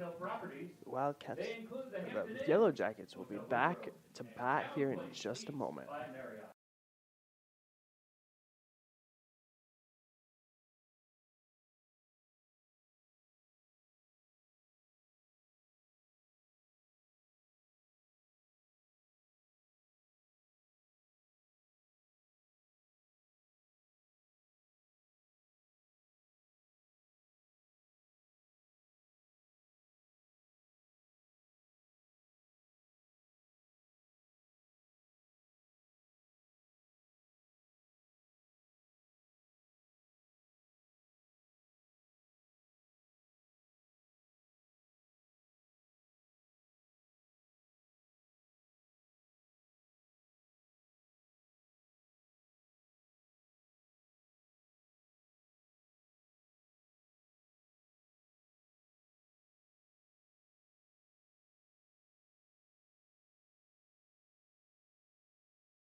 Tegan Seaton starting things off for the Yellow Jackets after they made their way through the entire order in the first round, putting up 4 runs.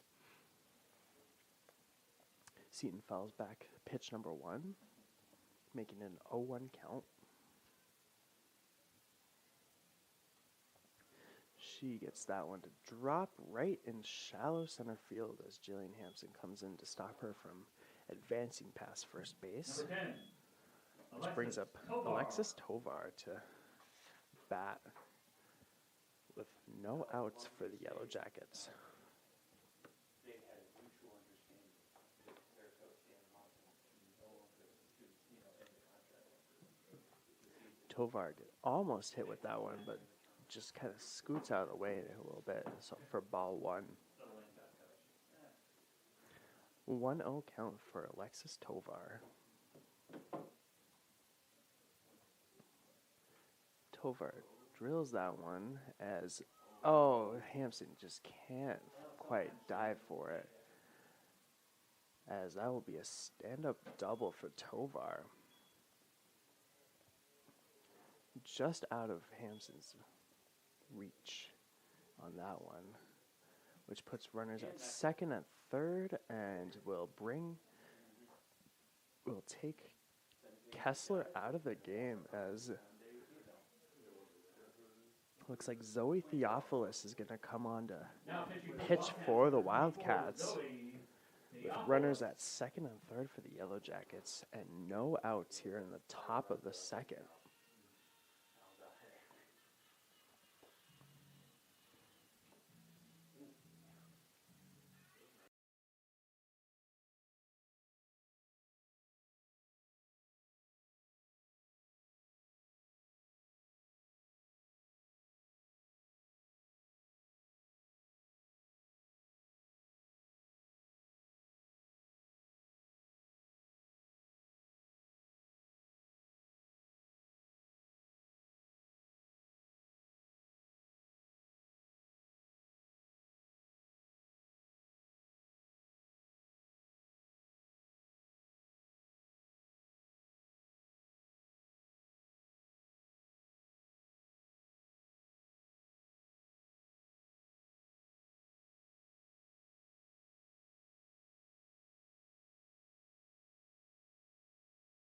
Now batting for the Yellow Jackets is third baseman Maren Penny. The first batter that Theophilus is going to face will be Maren Penny. Columbia beat Penn, or Princeton, then they were both good to go. She takes strike 1. Oh, really? Theophilus throwing the no-hitter in an 8-0 6-inning victory on Thursday against Whitworth. Sliding in as an 8 or 9 seed right now. So there's no way they're going to fall. And that pitch, Penny drills it right to Theophilus, who's more than ready to get the out. She tosses over to TK at first base for out number 1. Number 19. That will bring up Kylie Yamada. Runners still at second and third for the Yellow Jackets. Theophilus prepares her first pitch to Amada. That one's right down the middle for a strike. 0-1 count for Kylie Amada, the second baseman of the Yellow Jackets.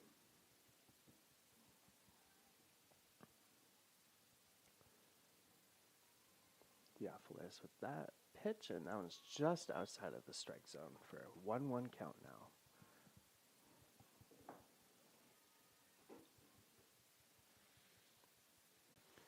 Imada, the Washington native, a graduate of West Valley High School in Spokane, back in her home state, takes ball number 2.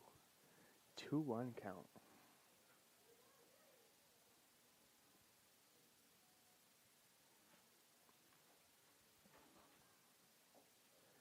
And that one's high. 3-1 count for Kylie Imada.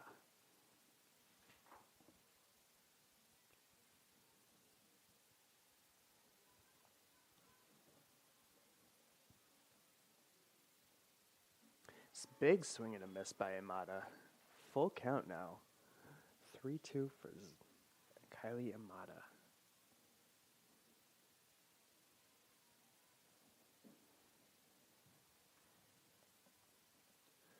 Theophilus with the pitch and might have fouls that one back, keeping the at-bat alive.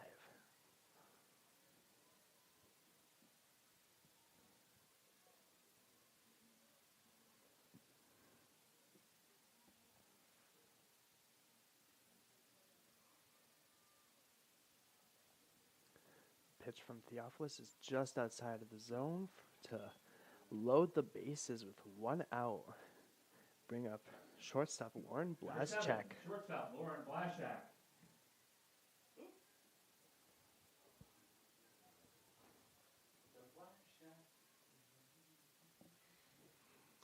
Blaschek is ready for pitch 1, and that's low for ball 1.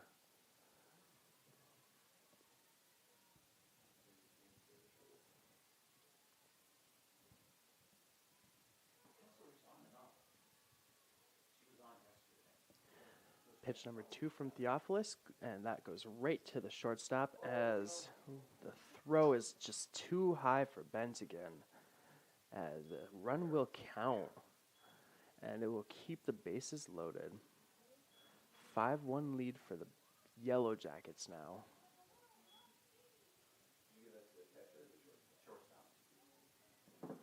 That will bring up number 27, Ashley Akers, the first baseman for the Yellow Jackets. It's a very well-timed throw by Kaisner, but just too high as it was just, just at the very tip of Bentigan's glove. First pitch to Akers is swing and a miss. 0-1 count with 1 out for Akers. And Akers fouls that one back as heads back towards the baseball field.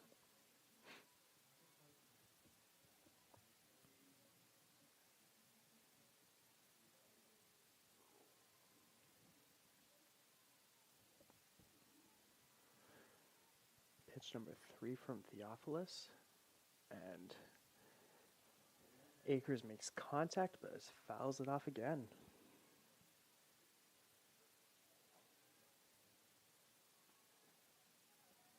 Still an 0-2 count for Ashley Akers.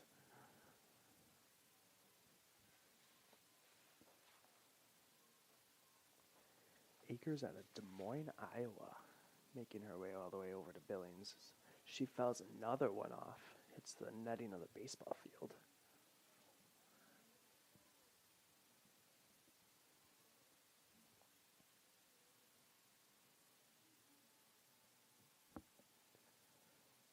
Still an 0-2 count for Ashley Akers with only 1 out for the Yellow Jackets. That one's high. Bentigan's wildcat-like reflexes helped her again. 1-2 count for Ashley Akers.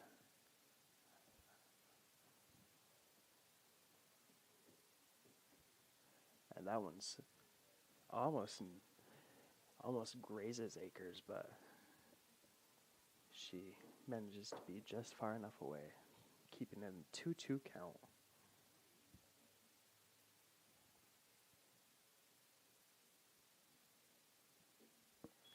And that one is another ball. Full 3-2 count for Ashley Akers.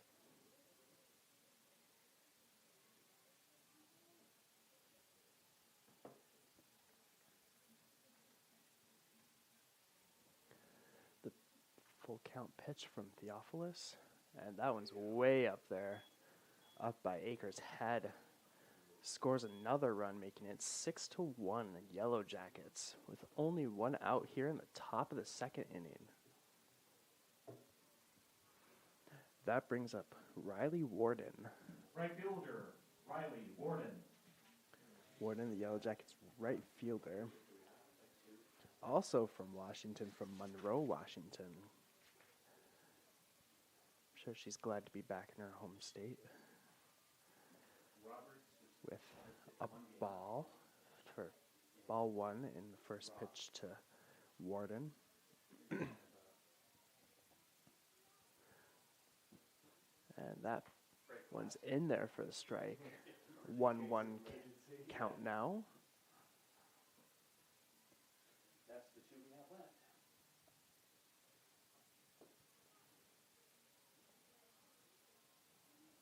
And then Warden just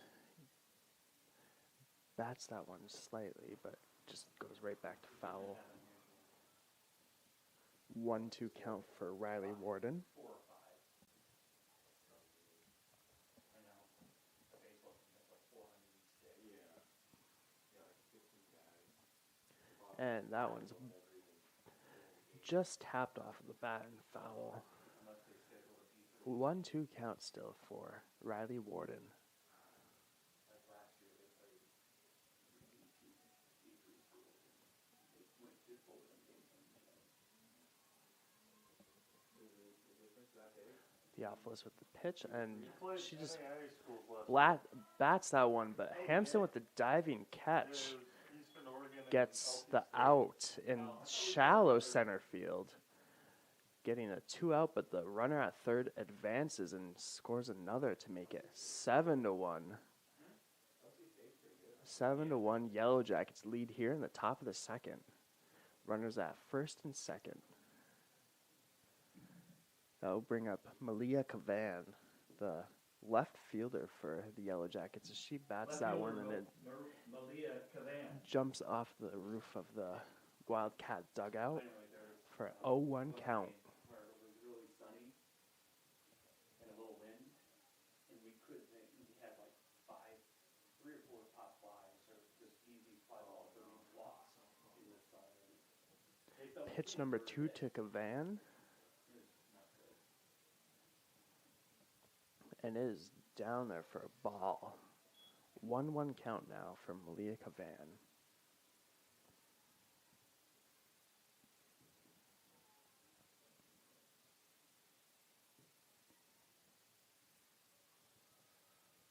And she just taps that one to the second baseman for an easy throw to first and get the Wildcats out of the inning, but not before MSUB scores 2 more to make it 3 more to make it 7-1.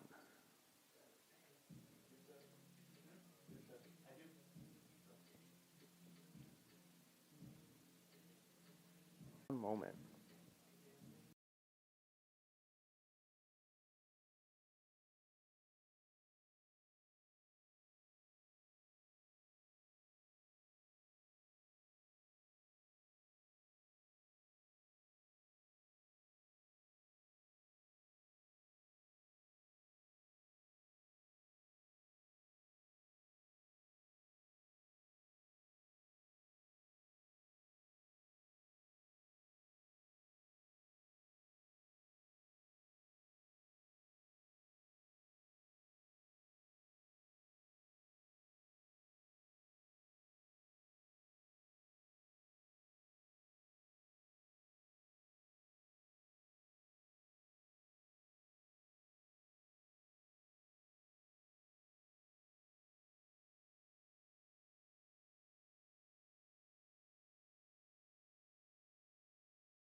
Looking to rally the Cats to start out will be the shortstop, Lainey Kaisner. Wildcats down 7-1 here in the bottom of the second inning as she takes ball 1 to start her at bat. 8 at any point, or is it 8 No, after 8 after 4 and a half. So it's 8 after 5. Not it. Pitch number 2 to Kaisner, and she just taps that one as it goes foul.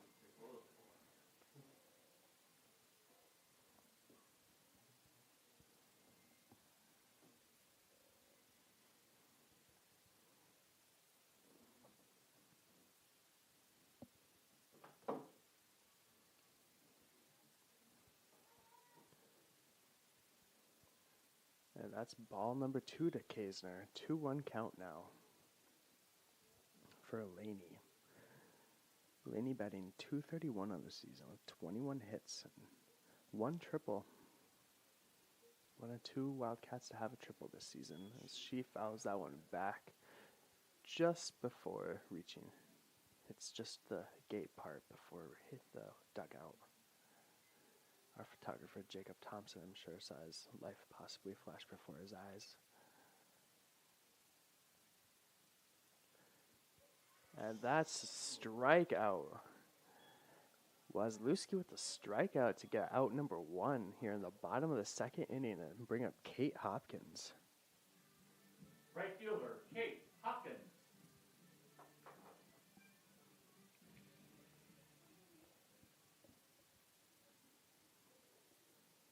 And Hopkins that goes right over the pitcher's glove and right over the shortstop's arm and into center field for the base hit. She will land herself at first base and bring up Carson Decker. Left fielder, Carson Decker. Decker hitting .324 this year. 24 hits, 2 doubles and a triple, and when she's on base, she does not stop moving. She can zoom around those bases, and she takes strike 1. 0-1 count for Decker.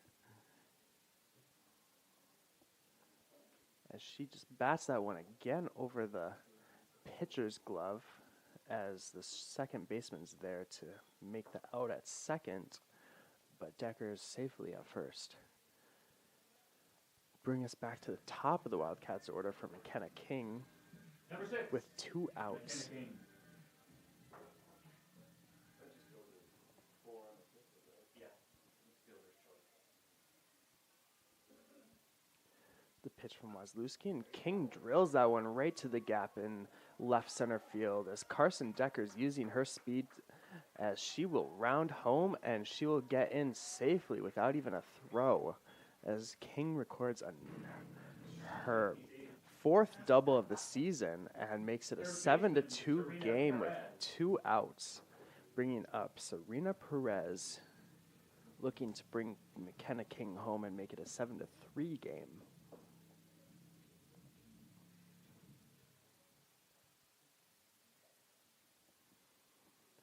Wazlewski readies her first pitch as that one's in there for a strike. 0-1 count for Perez.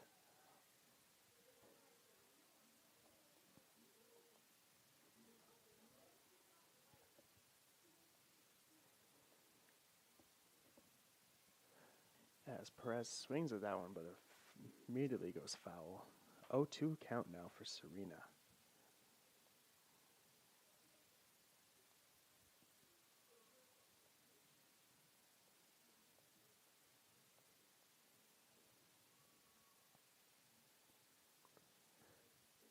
That one's down for a ball. 1-2 count for Perez with 2 outs.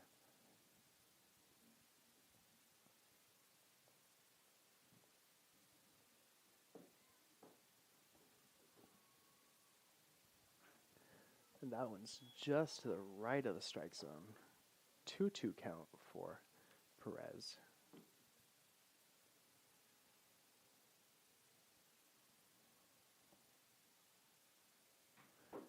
As that one's above the strike zone now. Full count. 3-2.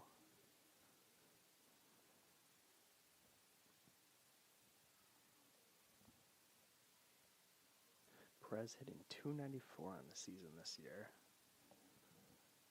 As she bats that one in the gap, that will bring McKenna King home, and Perez will land at first base and make it a 7-3 game now for the Wild, in favor of the Yellow Jackets.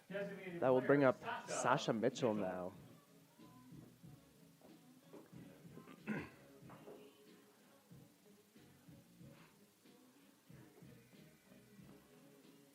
Wazlewski prepares her first pitch to Mitchell in her second time seeing her at the plate. And she gives her ball number 1.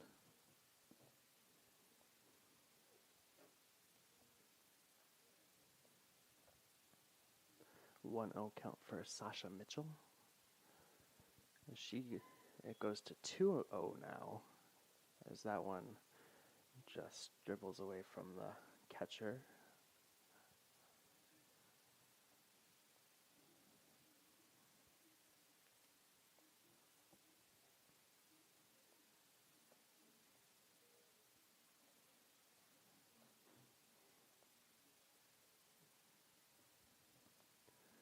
That one's down below the strike zone, making a 3-0 count with 2 outs for Sasha Mitchell.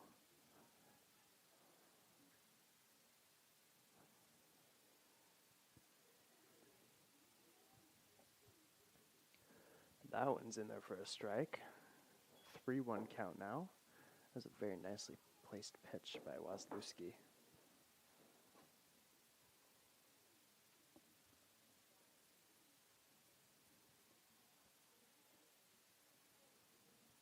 And that's going to be ball 4. Sasha Mitchell will take her place at first base and move Perez over to second, Catcher, bringing up Alyssa Bentigan, Bentagan. number 16 for the Wildcats. She hit a home run in the first game. Looking to use that momentum to help the Wildcats claw back into this one. She takes ball 1 here in the bottom of the second inning with 2 outs. Perez at second base and Mitchell at first base for the Wildcats.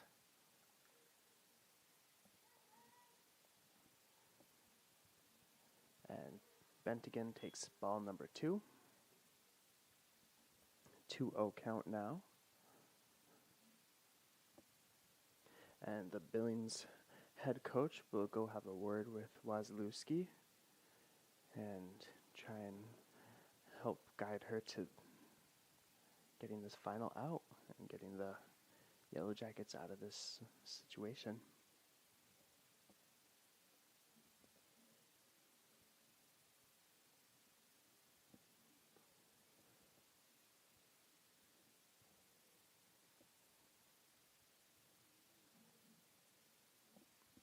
As the Wildcats head coach Joe DiPietro takes a moment to meet with his base runners and batters.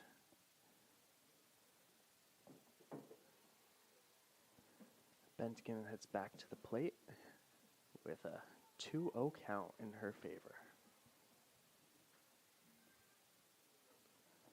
The pitch from Wazlewski is another ball, 3-0 count from Shelby Wazlewski.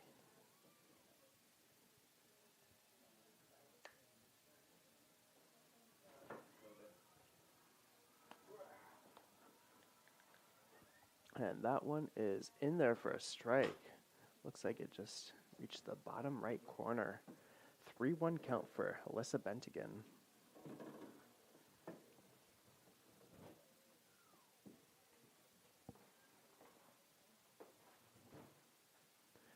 And that was going to be ball 4 for Alyssa Bentigan. She takes her place at first base and loads the bases with 2 outs, bringing up the first baseman, T.K. Kai. First baseman, T.K. Kai. Kai, a graduate of Iolani High School in Hawaii, takes the plate with 2 outs as that first pitch is down in the dirt, and the catcher does a good job of stopping that from getting past her. 1-0 count for TK.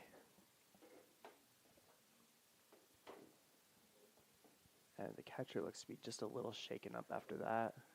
She grabbed her hip as the Wildcat athletic trainer, Brittany Hodgman, comes out to make sure she's doing okay. Looks like she's doing fine, as it was a very quick visit.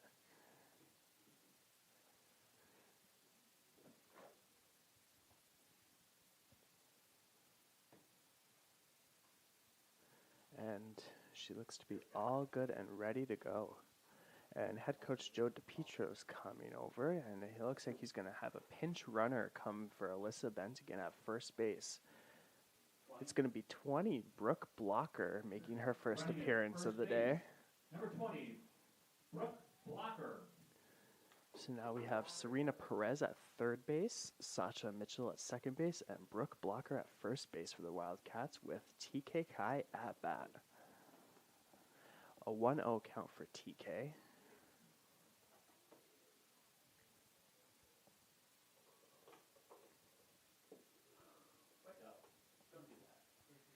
And that's down for another ball. 2-0 count for Kai.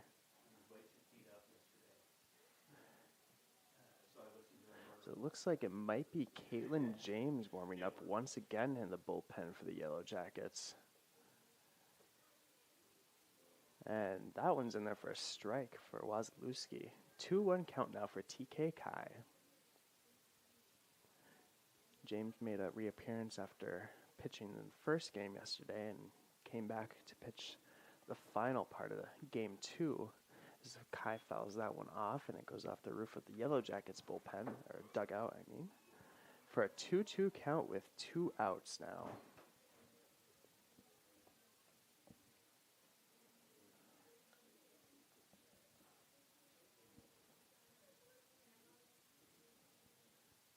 As Kai pops that one up, and it should be routine, and the first baseman's there to get the out and stop the threat. The Wildcats score 2, but it's still trail 7-3, heading to the top of the 3rd inning.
And coming up for her 3rd at-bat in the game already is catcher Kaylin Galvin, the leadoff hitter for the Yellow Jackets.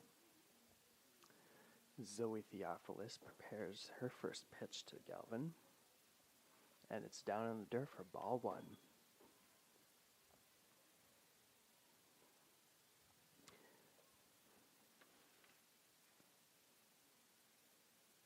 Galvin, a junior out of Reno, Nevada, joined the team from Feather River College as she pops that one up and should be good, and Kate Hopkins is under it to snag that out.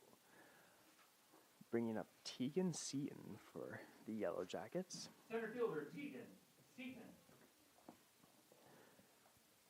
1 out now for the Yellow Jackets. Seaton is definitely the batter you want to have up, as she has a .387 batting average with 11 home runs. That's in there on the edge for strike 1. 0-1 count for Seaton.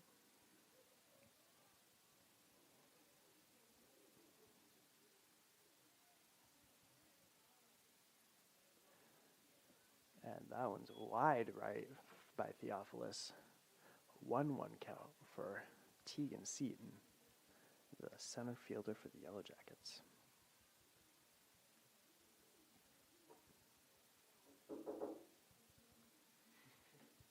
And that's a swing and a miss by Seaton, a 1-2 count.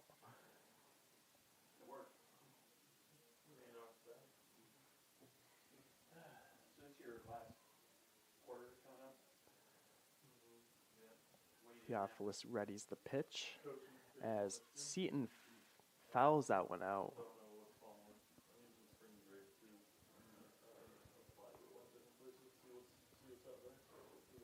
1-2 count still for Seaton.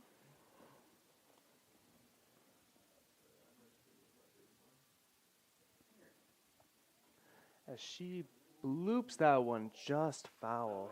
Definitely would have been at least full 1 base. Still a 1-2 count with 1 out for Seaton.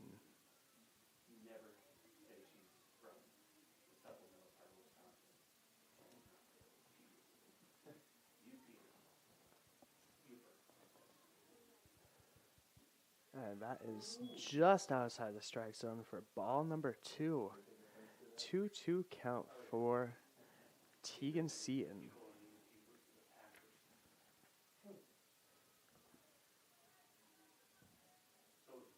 Looks like Elena Troxel is in the bullpen now for the Yellow Jackets, as Seaton just grazes that one and it goes right to McKenna King, who just hands it off to TK at first base for the out. 2 outs now for the Yellow Jackets to bring up Alexis Tovar.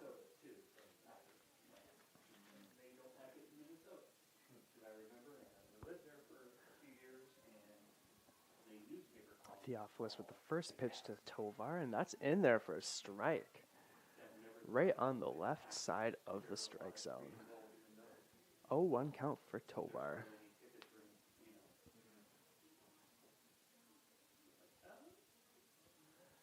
And that pitch is low below the strike zone. 1-1 count now for the designated pitcher, designated player, Alexis Tovar.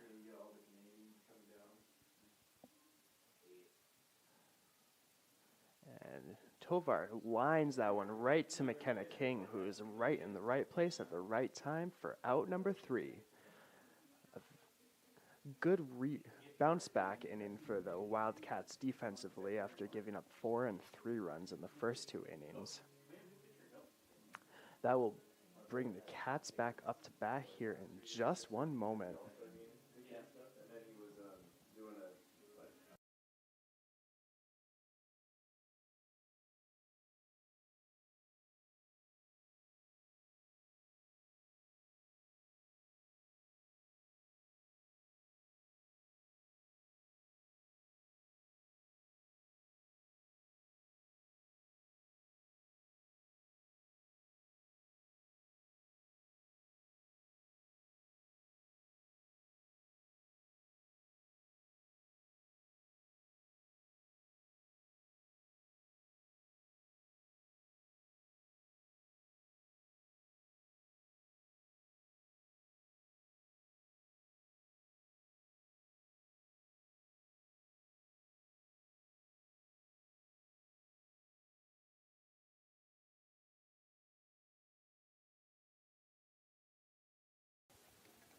And we have Jillian Hampson leading things off for the Wildcats. Number 21, the center fielder. She will be the first to face off against Wazlewski in the bottom of the 3rd. And Hampson has the last minute hesitation, but it hits her bat anyway, and strike 1.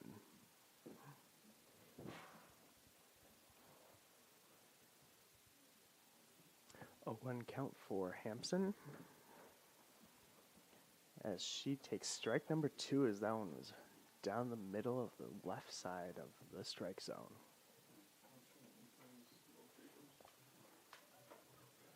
Oh, 2 count now for Jillian Hampson, as she taps that one foul.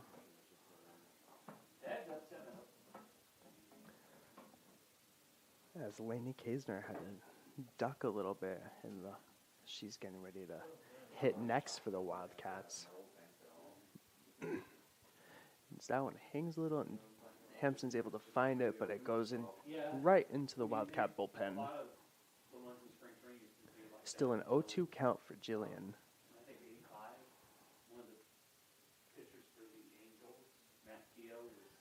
As another foul. This one hits the netting of the baseball field.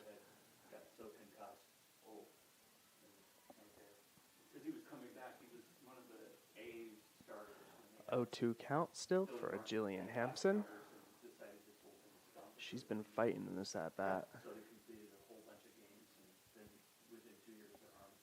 And she takes ball number 1.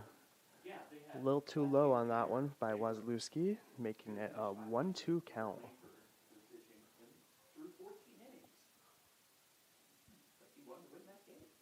As that is just high. 2-2 count for Hampson with no outs.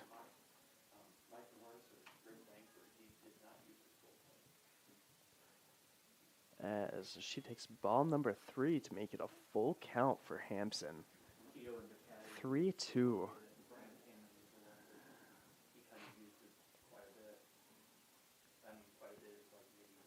Well, as Lusky readies the full count pitch, and Hampson drills that one right into the bullpen once again.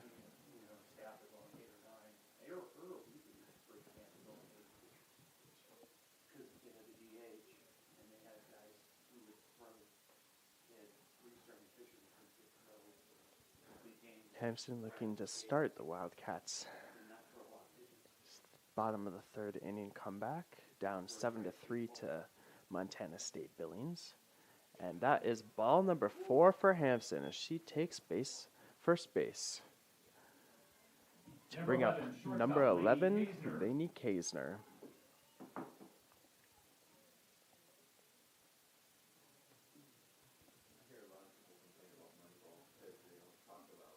Kaisner shows signs of bunt, but pulls back. Oh, and she fulfills the bunt, and the pitcher grabs it and throws it to first for the out, but Hampson moves to second base. Out number 1 for the Wildcats, and that will bring up Kate Hopkins. Sacrifice bunt there by Kaisner helps advance the runner. First pitch to Hopkins, and that is in there for a strike, just grazing the top part of the strike zone. 0-1 count for Hopkins.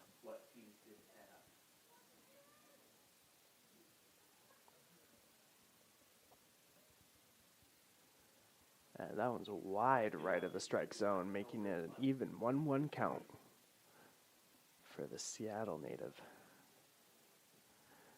Hopkins was a first-team All-American outfielder at Walla Walla Community College before heading to the Berg. She pops that one up, and it lands just in front of the warning track, but it'll easily bring home Jillian Hampson. And Hopkins walks in to second base with a double, making it a 7-4 game now in favor of MSUB. That brings up the left fielder Carson Decker with 1 out. Hopkins on second base for the Wildcats. And that is out there for a ball. 1-0 count for Decker.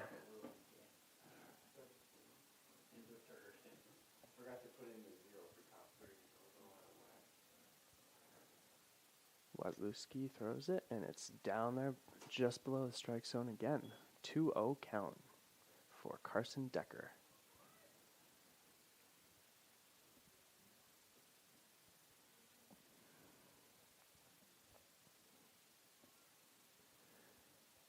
And that one is in there for a strike. Looks like it might have grazed the bottom left corner of the strike zone.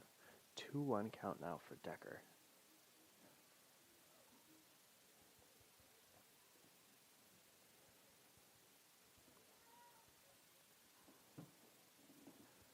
And a big swing and a miss by Decker to even the count at 2-2.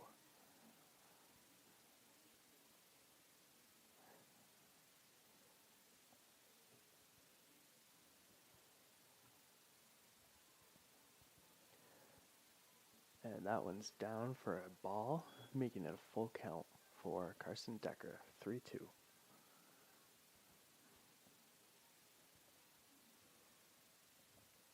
The Wildcats definitely have speed at the bottom half of their lineup, looking to capitalize on that as they did last inning, as Decker fouls that one out, keeping a 3-2 count rate for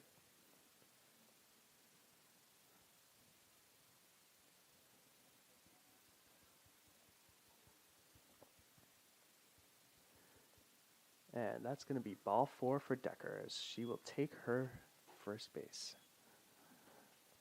And that will move us back up to the top of the order for the Wildcats with the second baseman, McKenna King. We have Hopkins at second and Decker at first base for the Wildcats, as King will look to bring both of them and herself home. And she takes strike number 1. 0-1 count to McKenna King. She's a true freshman.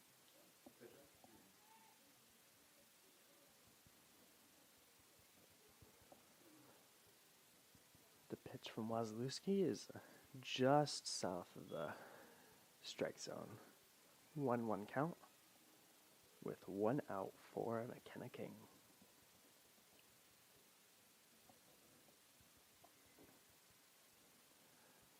As she pops that one up, and it looks like it does. It's just out of reach of the second baseman, who is coming in or heading to the shallow center field to try and make the play. But she can't quite make it, and that loads the bases. And that brings up Serena Perez. Serena Perez.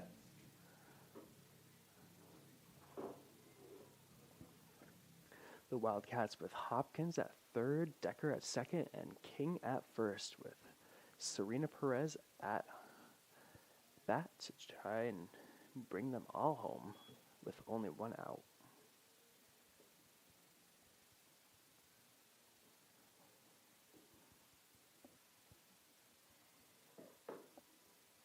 Wazlewski readies her second pitch to Perez, as Perez pops that one up.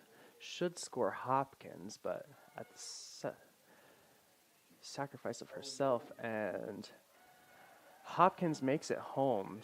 Perez is out, and Decker and King both advance, although Decker was very close. The third baseman for the Yellow Jackets having a word with the ump to make sure that he called it right. That makes a 7-5 game now in favor of Montana State Billings. 2 outs now for the Wildcats, and that brings up Sasha Mitchell. We have Decker at third and King at second for the Wildcats, with the game-leading run at plate in Sasha Mitchell.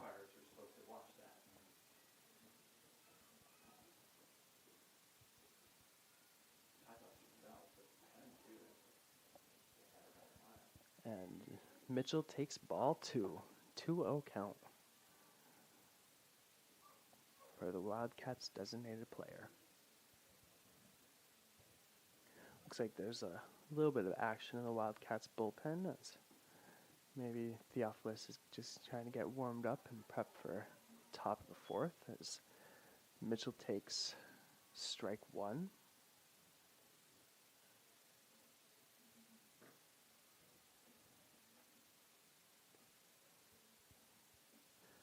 And that is ball 3 for Sasha Mitchell. 3-1 count.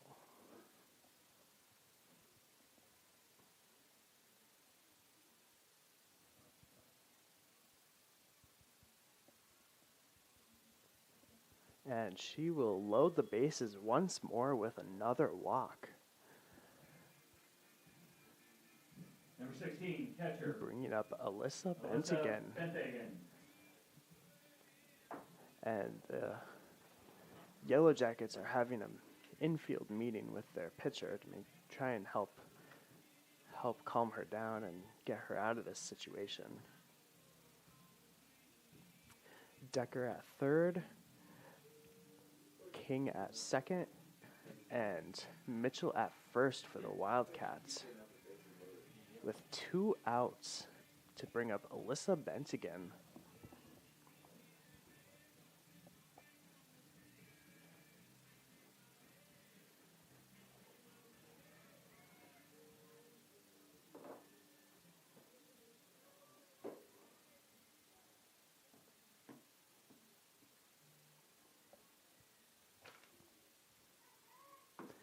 First pitch to Bentigan is a ball. 1-0 count.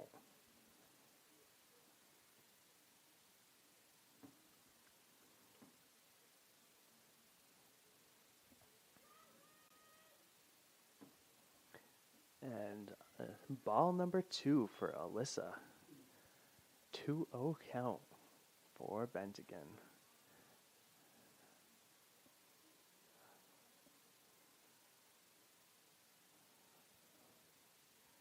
And she drills that one up the middle. That will tie this game up, if not.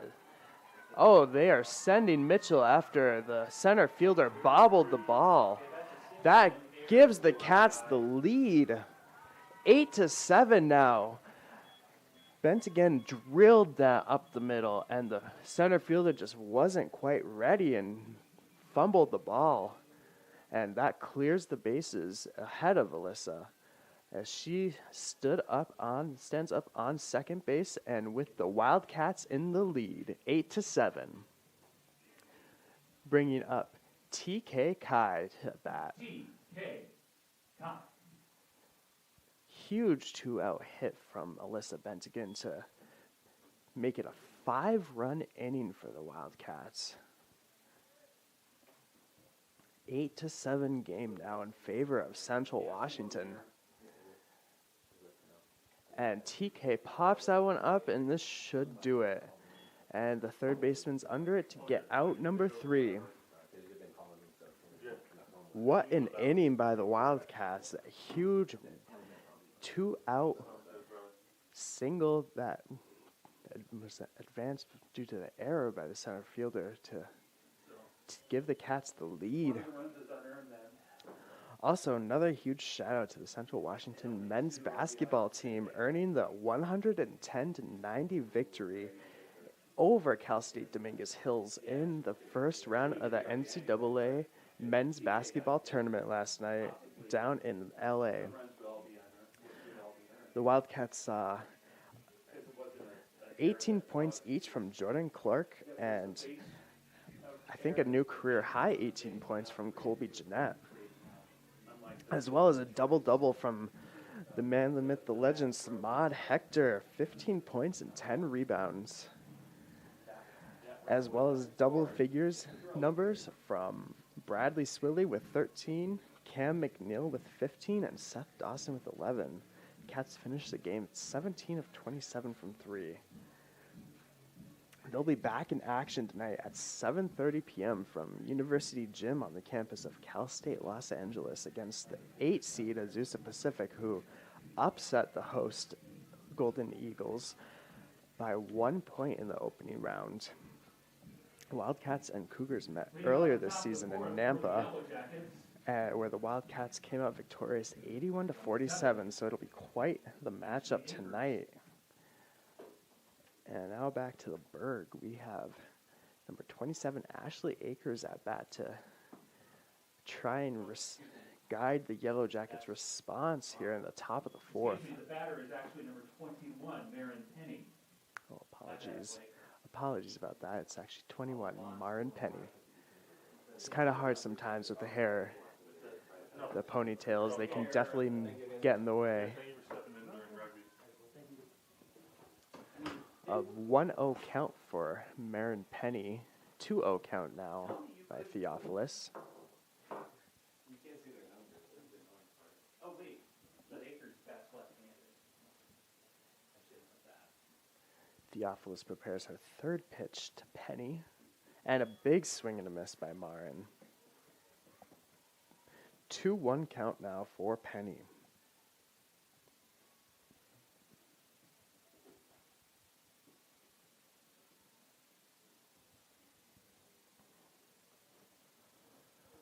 And another big swing and a miss by Penny. Evens the count at 2-2.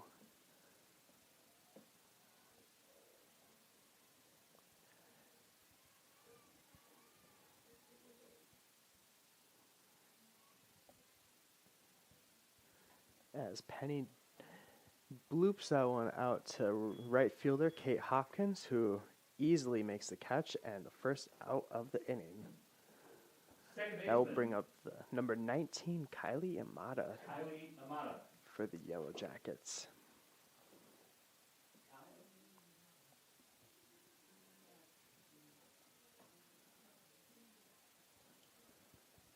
First pitch to Amata, and she fouls it back. 0-1 count for Imada.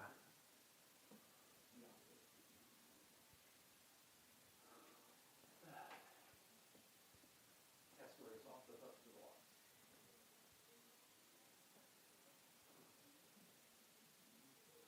Second pitch to Imada, and she plops that one into the right field, but off of Kate Hopkins' glove, and she will get a double out of it, putting her in scoring position. Just couldn't quite time it right in right field. Hopkins couldn't. That brings up Lauren Blazchek with 1 out and Imada on second base for the Yellow Jackets. She takes strike one. 0-1 count for Blazchek.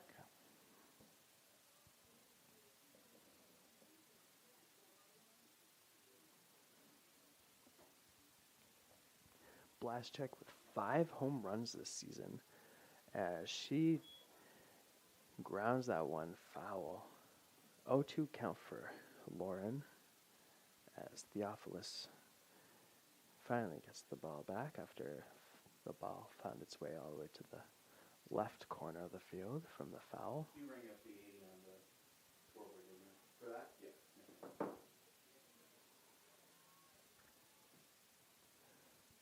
And that is a strikeout by Theophilus, making it 2 outs now in the top of the fourth Now it's 27, Ashley Akers. to bring up Ashley Akers, Now. the first baseman for the Yellow Jackets.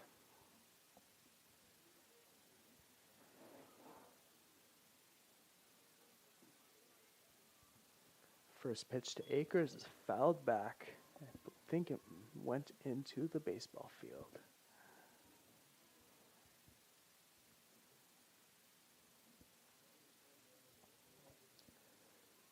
Oh, 1 count now for Ashley. As that one's in the dirt. Good stop by Alyssa Bentigan to not let it get past her. So it's very hard thrown. 1-1 count now for Ashley Akers.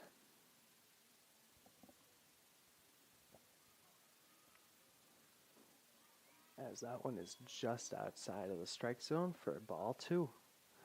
2-1 count for Akers.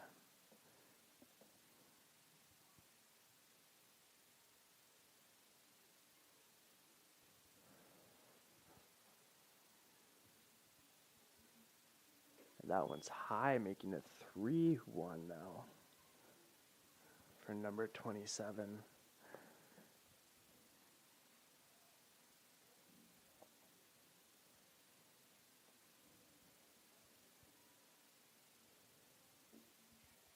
And that's going to be ball 4.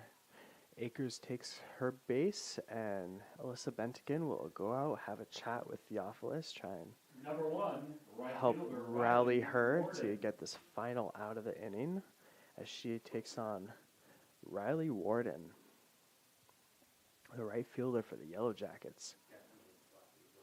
Warden with a 3.13 batting average as she just taps that on the ground. Routine for Serena Perez to TK though, as they can't be fooled and get the final out and bring us to the bottom of the fourth with the Wildcats hanging on 8-7.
The Yellow Jackets welcome back their starting pitcher from Game 1, Caitlin James.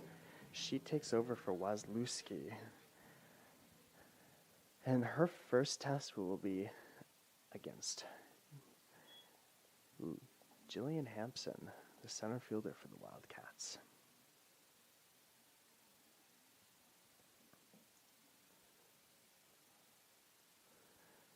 As Hampson takes ball 1 and then fouls away the second pitch to even the count out 1-1.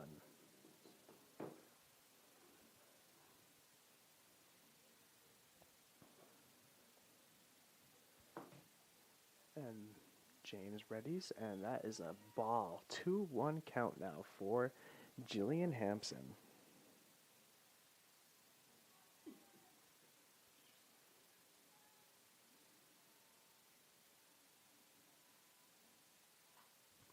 As Hampson drops that one right in front of the left fielder to single and bring up Lainey Kaisner.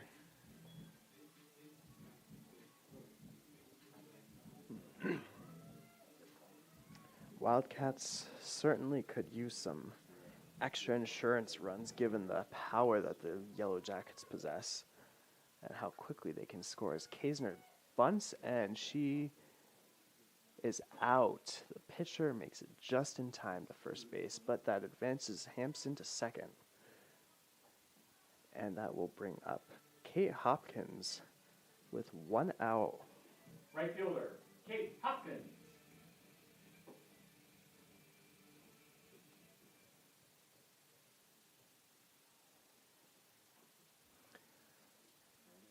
Hopkins fouls off pitch number 1 back towards the Yellow Jackets dugout.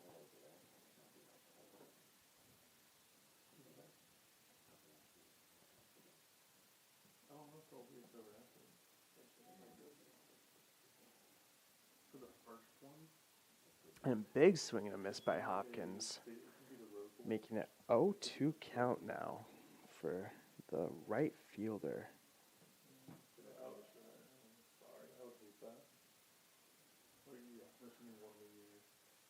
As Hopkins bats that one foul, keeping it 0-2 and keeping the at-bat alive.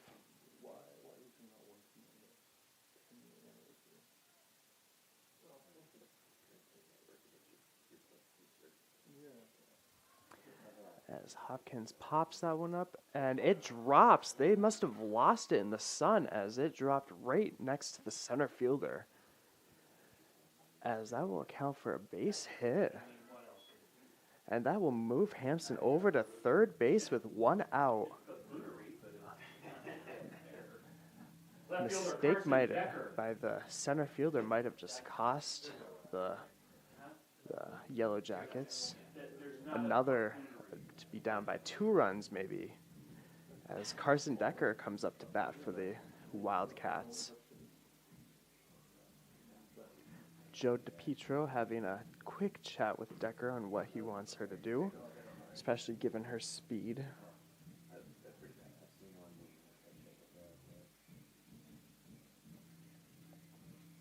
She trots over to home plate and gets ready for her at-bat.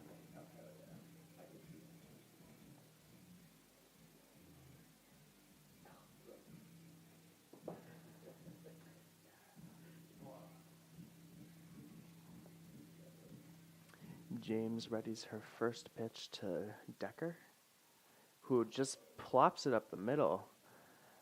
And she will be safe at first as the throw from the shortstop was way overthrown. She will head over to second base as Hopkins will score and make it 9-7 run, or 9-7 game in favor of the Wildcats. And the out at second. what are we talking about? Apologies, that was Hampson that scored. Hopkins out at second base.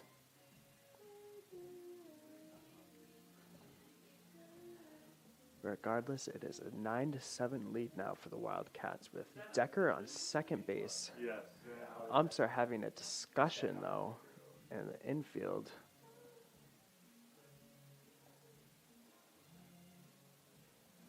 What are we talking about?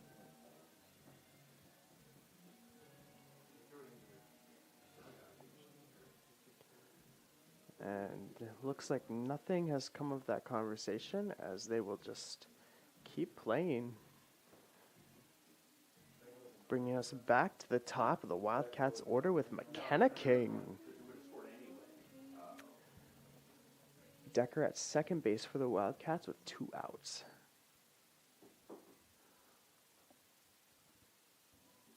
First pitch to King is a ball.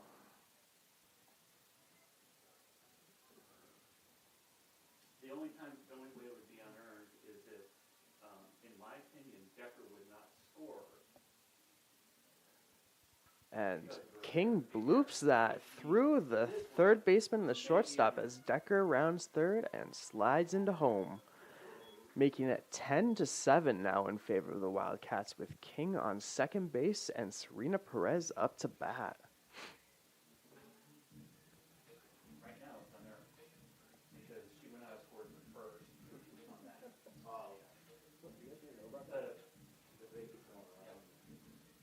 Number 33, Serena Perez. But if Perez gets a hit, then I could call it unearned or earned. First pitch to Perez is a ball. Knowing the speed of Ms. Decker. 1-0 count for Serena.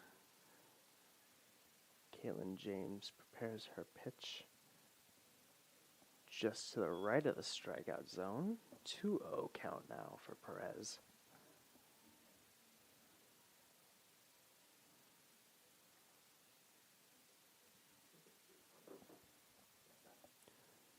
As pitch number 3 is the third ball. 3-0 count to Perez.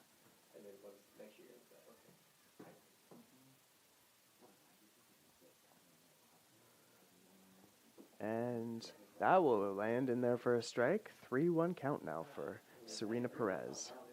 With McKenna King at second base for the Wildcats, looking to make it home.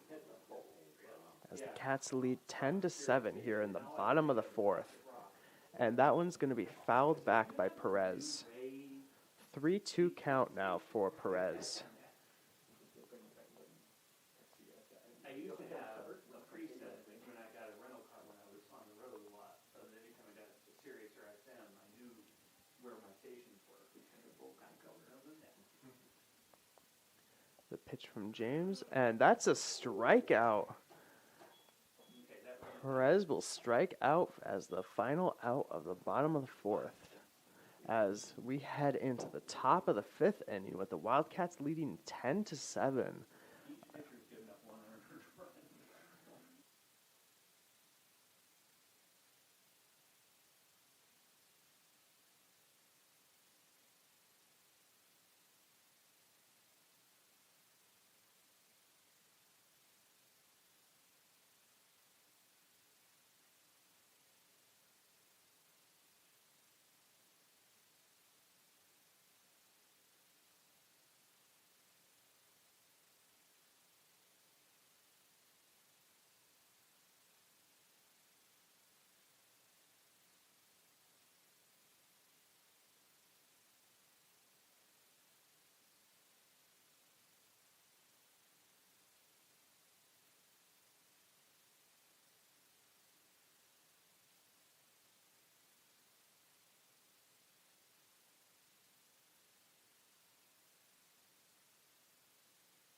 Malia Kavan will start off the top of the fifth for the Yellow Jackets. She taps that one foul, as Zoe Theophilus will. Still in the game for the Wildcats in the circle. 0-1 count for Cavan. My best friend was from Ireland. We're working on see if he can help me out with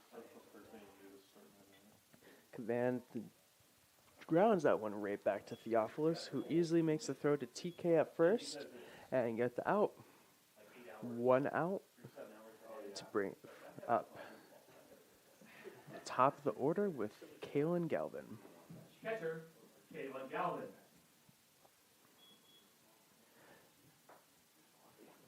Galvin showing early signs of bunt, but pulls back and swings.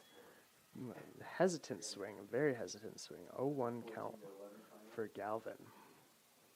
I think M2B played a 25 to 13 game. Wow, yeah. And second pitch is a big swing by Galvin. 0-2 count now. They have, I think their field is really like, no, they played, And third pitch to Galvin is a ball. That one is far off the plate. 1-2 count now for Galvin.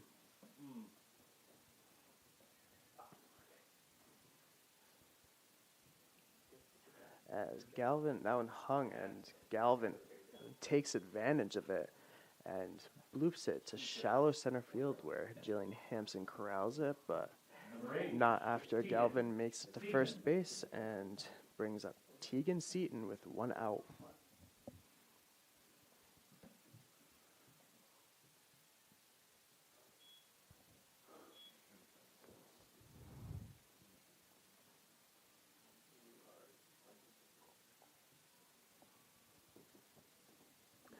First pitch to Seaton is a ball. 1-0 count to Tegan.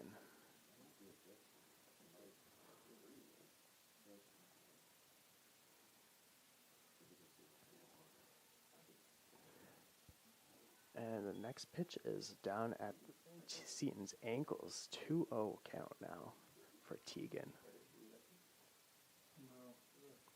no, they lost to Metro State in Denver 25. They beat their baseball team 25 to 13. Pitch number 3 from Theophilus, and Seaton drills that, but right to Kate Hopkins in the right field for out number 2. Yeah, 4 game series. 2 outs now for the Yellow Jackets. Brings up number 10, the designated player, Alexis Tovar.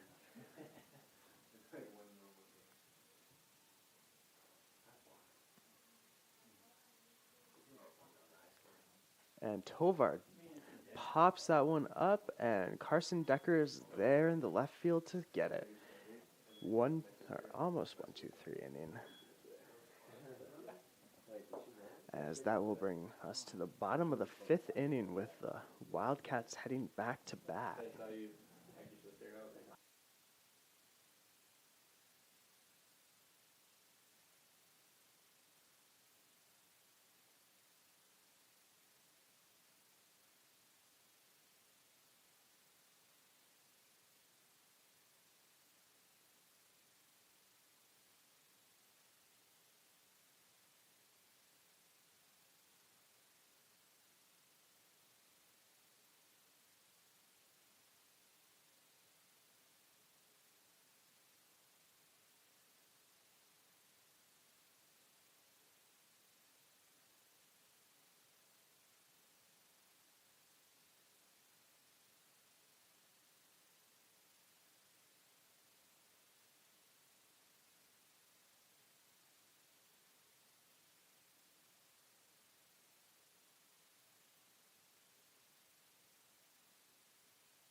Sasha Mitchell at bat to open up the bottom of the 5th inning as she has a big hit.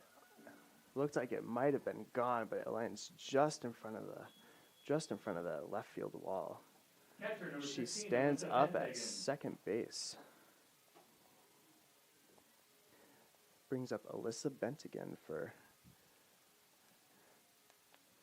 the at-bat with Sasha Mitchell. A huge hit in that last at-bat.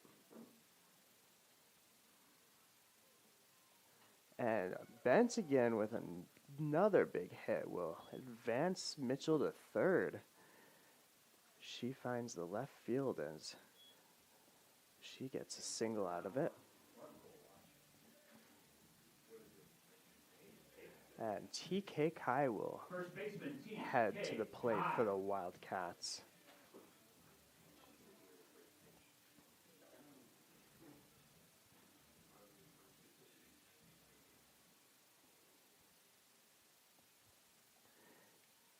First pitch to Kai is a ball, as Kai will look to bring at least Mitchell home.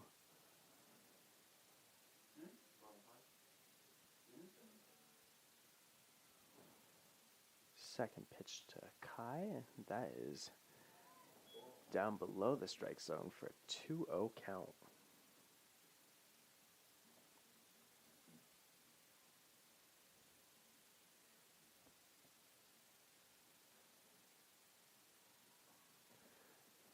And the third pitch is the third ball. 3-0 count now for Kai.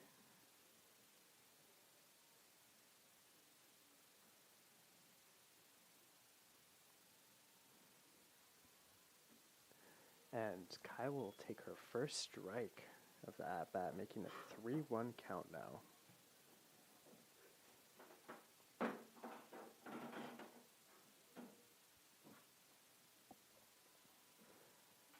And Kai drills that one right to the third baseman, who gets the out at second, but Kai safely makes it to first base, keeping runners at the corners for the Wildcats with 1 out.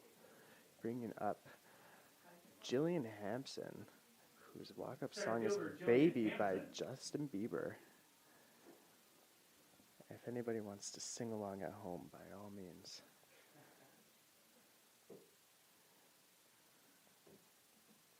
As she lines that one right to the shortstop, who gets the out at second, but Mitchell tags home and is safe.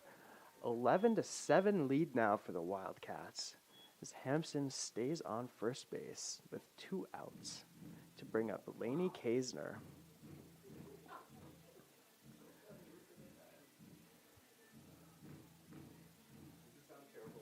Shortstop, Lainey Kaisner. Struck out looking. 2-1-3. Kaisner just plops it right to the shortstop, who makes the easy throw to first and get the out. But the Wildcats score 1 more and keep their scoring in every inning streak alive, as it's now 11-7 Central Washington over Montana State Billings.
In the top of the sixth now with the Myron Penny leading off for the Yellow Jackets.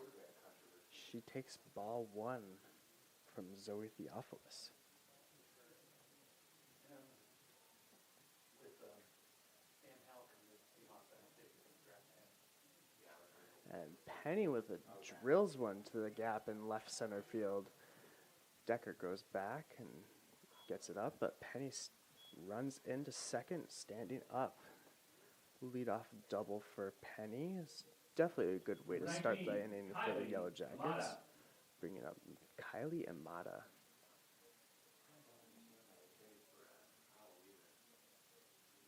Well, they lost Drew Lock. Yeah, I see it. Yeah, but they also need a veteran. If you're not going to get one of the top three, maybe this Theophilus first pitch to Amata. That's going to be a ball. 1-0 pitch count now for Kylie Amata.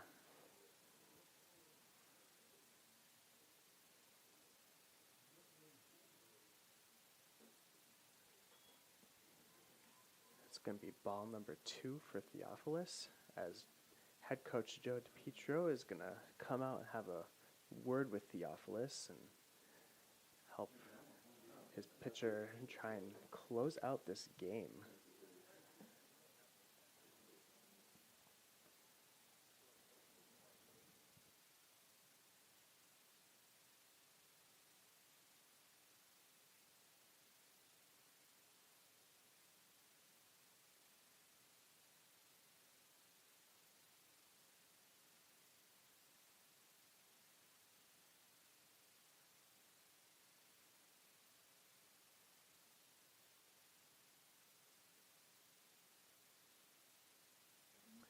We will now resume play after Wildcat head coach Joe DiPietro had a brief meeting with Theophilus with a 2-0 count for Kylie Amata, making it 3-0 now after that pitch.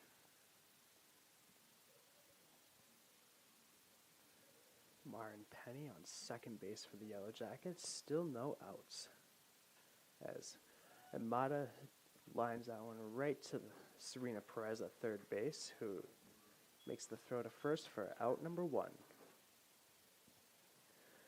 The shortstop, That will Lauren bring up Blashak. number 7, Lauren Blazchek for the Yellow Jackets.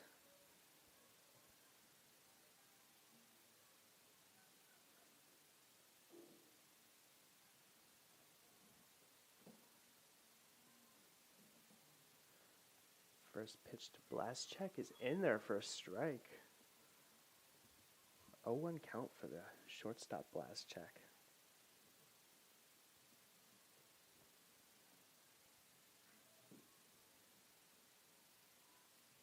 Pitch number 2 coming from Theophilus, and that's going to be down in the dirt for ball 1. 1-1 count now for Lauren Blazchek.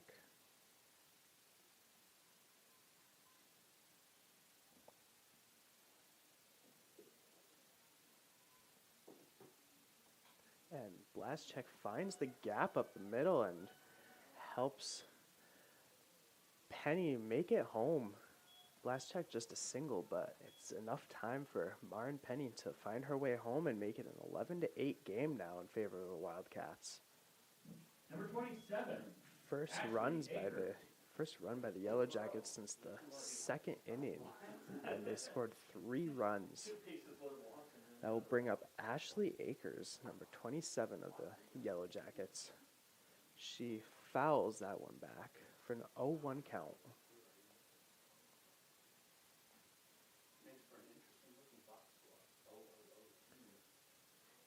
One out for the Yellow Jackets with Lauren Blazchek at first base. Second pitch to Akers coming up, and she fouls that one back all the way into the baseball field.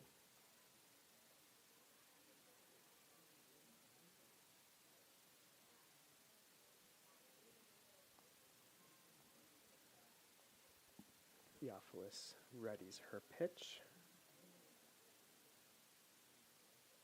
and Akers fouls that one off again, this time in the bullpen of the Wildcats. Still an 0-2 count.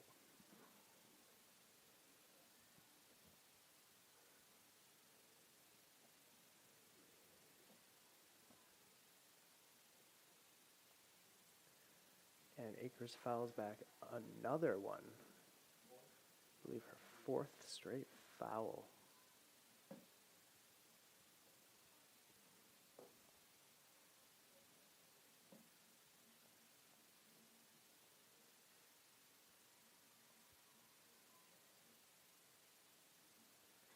And Akers right to Theophilus, who throws to second to get the out.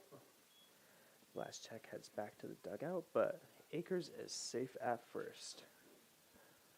So the Wildcats hold the Yellow Jackets to just keeping somebody at first as Riley Warden takes the plate. As she bloops that one just past Serena Perez at third base, and it'll count as a single.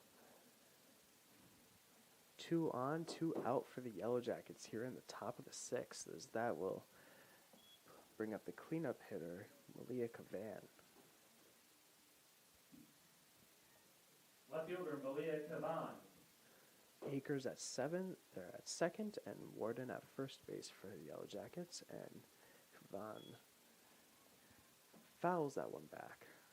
0-1 count for Malia.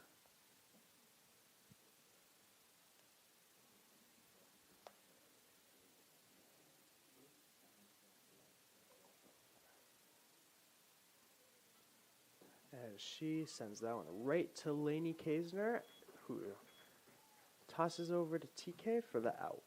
That will end the top of the sixth inning with the Wildcats leading 11-8.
Kate Hopkins set to lead things off for the Wildcats. For Central Washington, As right fielder, Caitlin James still in the Hopkins. circle for the Yellow Jackets after taking over for Shelby Wesluski.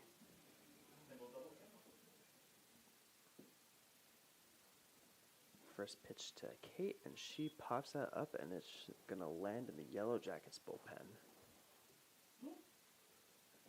0-1 count for Kate Hopkins.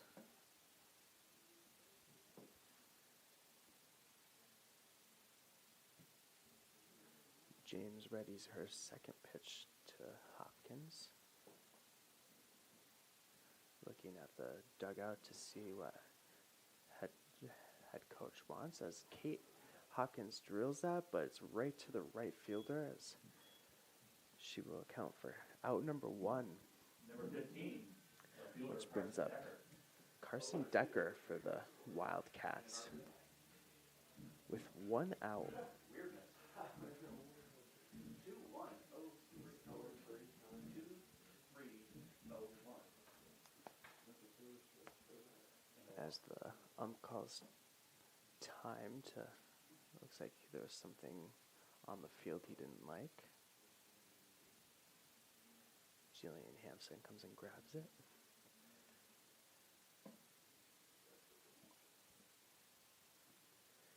First pitch to Decker, and she thought it might have enough to bloop over the shortstop, but the shortstop, Blazchek, just snags it out of the air for out number 2. Number 6. Bring us back to the top of the Wildcat order with McKenna King. 2 outs now from King.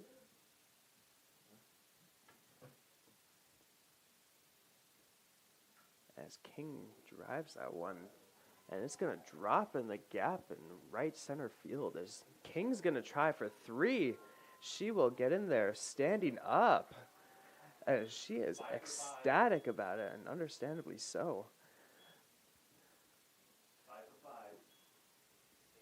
5. Have yourself a day, McKenna King.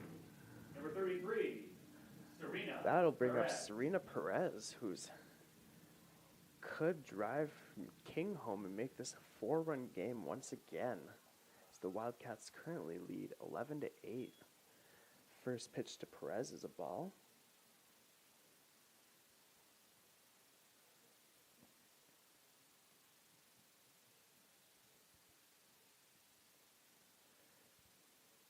And pitch number 2 is in there for a strike, evens the count at 1-1.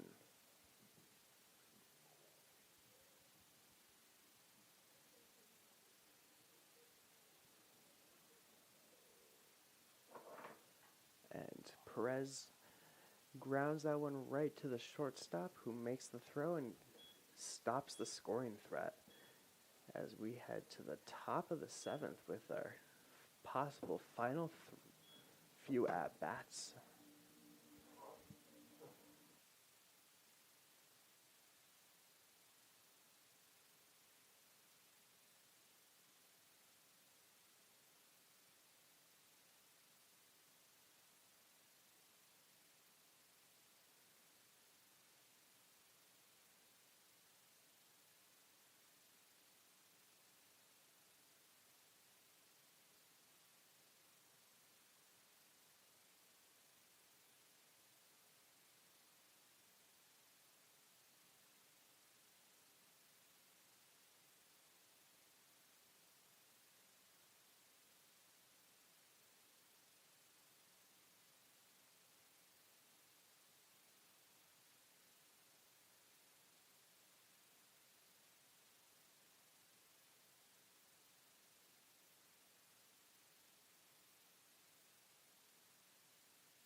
The Wildcats are taking one out of the Yellow Jackets' book as Ashley Laver is coming in for relief pitching after pitching the first game. The full first game, to be exact, for the Wildcats. She looked to earn a save today. And she will start at the top of the order with number 3, Kaylin Galvin. Well, if you re-enter, I think so. First pitch to Galvin, and that is a ball. I have to look because there have been cases 1-0 count for Galvin. they've had to change pitchers a lot in extra innings because they ran out of players. And Galvin pops that one up. It should be good for King to grab, and she does in the shallow right field for out number 1. Bringing up hard-hitting Tegan Seaton, who in yesterday's Game 2 hit a 3-run bomb, I believe, in the top of the 7th to make it a 1-run game. As she first pitch, she pops that one up, and it's routine for Kate Hopkins for out number 2. Yellow Jackets now just 1 out away from falling in this game. Alexis Tovar at bat now, looking to try and keep the Yellow Jackets' hopes alive.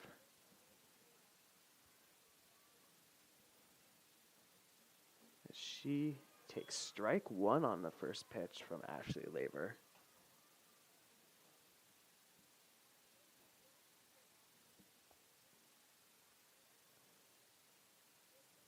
Laver prepares pitch number 2 to Tovar. And that one's a little high and close to Tovar, but for ball 1. 1-1 count now for Alexis Tovar.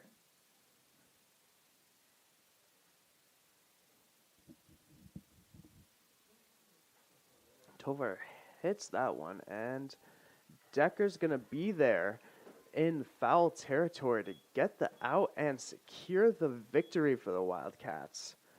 The Wildcats take the series, sweep the series 4-0 and defeat the Yellow Jackets 11-8 in Game 2. The Wildcats saw a 5-for-5 game from McKenna King, who had 2 RBIs, a double and a triple. Another multiple hit day from Kate Hopkins with 3 and Alyssa Bentigan with 2, as King, Perez, and Bentigan all recorded 2 RBIs each. Sasha Mitchell drew 3 walks in the victory. Peyton Kessler started out the game for the Wildcats, allowing 5 hits and 3 walks, but Zoe Theophilus came on and pitched the next 5 innings, allowing 2 runs, 3 walks, but getting the sole strikeout of the game for the Wildcats. Wildcats will be back in action next weekend as they head down to Turlock, California for a 5-game weekend at the Tournament of Champions hosted by Stanislaus State. They open up their time in Turlock with a matchup against Dominguez Hills, who's always a tough opponent. And with that, we will wrap up the day with the Wildcats sweeping Montana State Billings, earning the 11-8 win in Game 2. Thank you for joining us, and go Wildcats.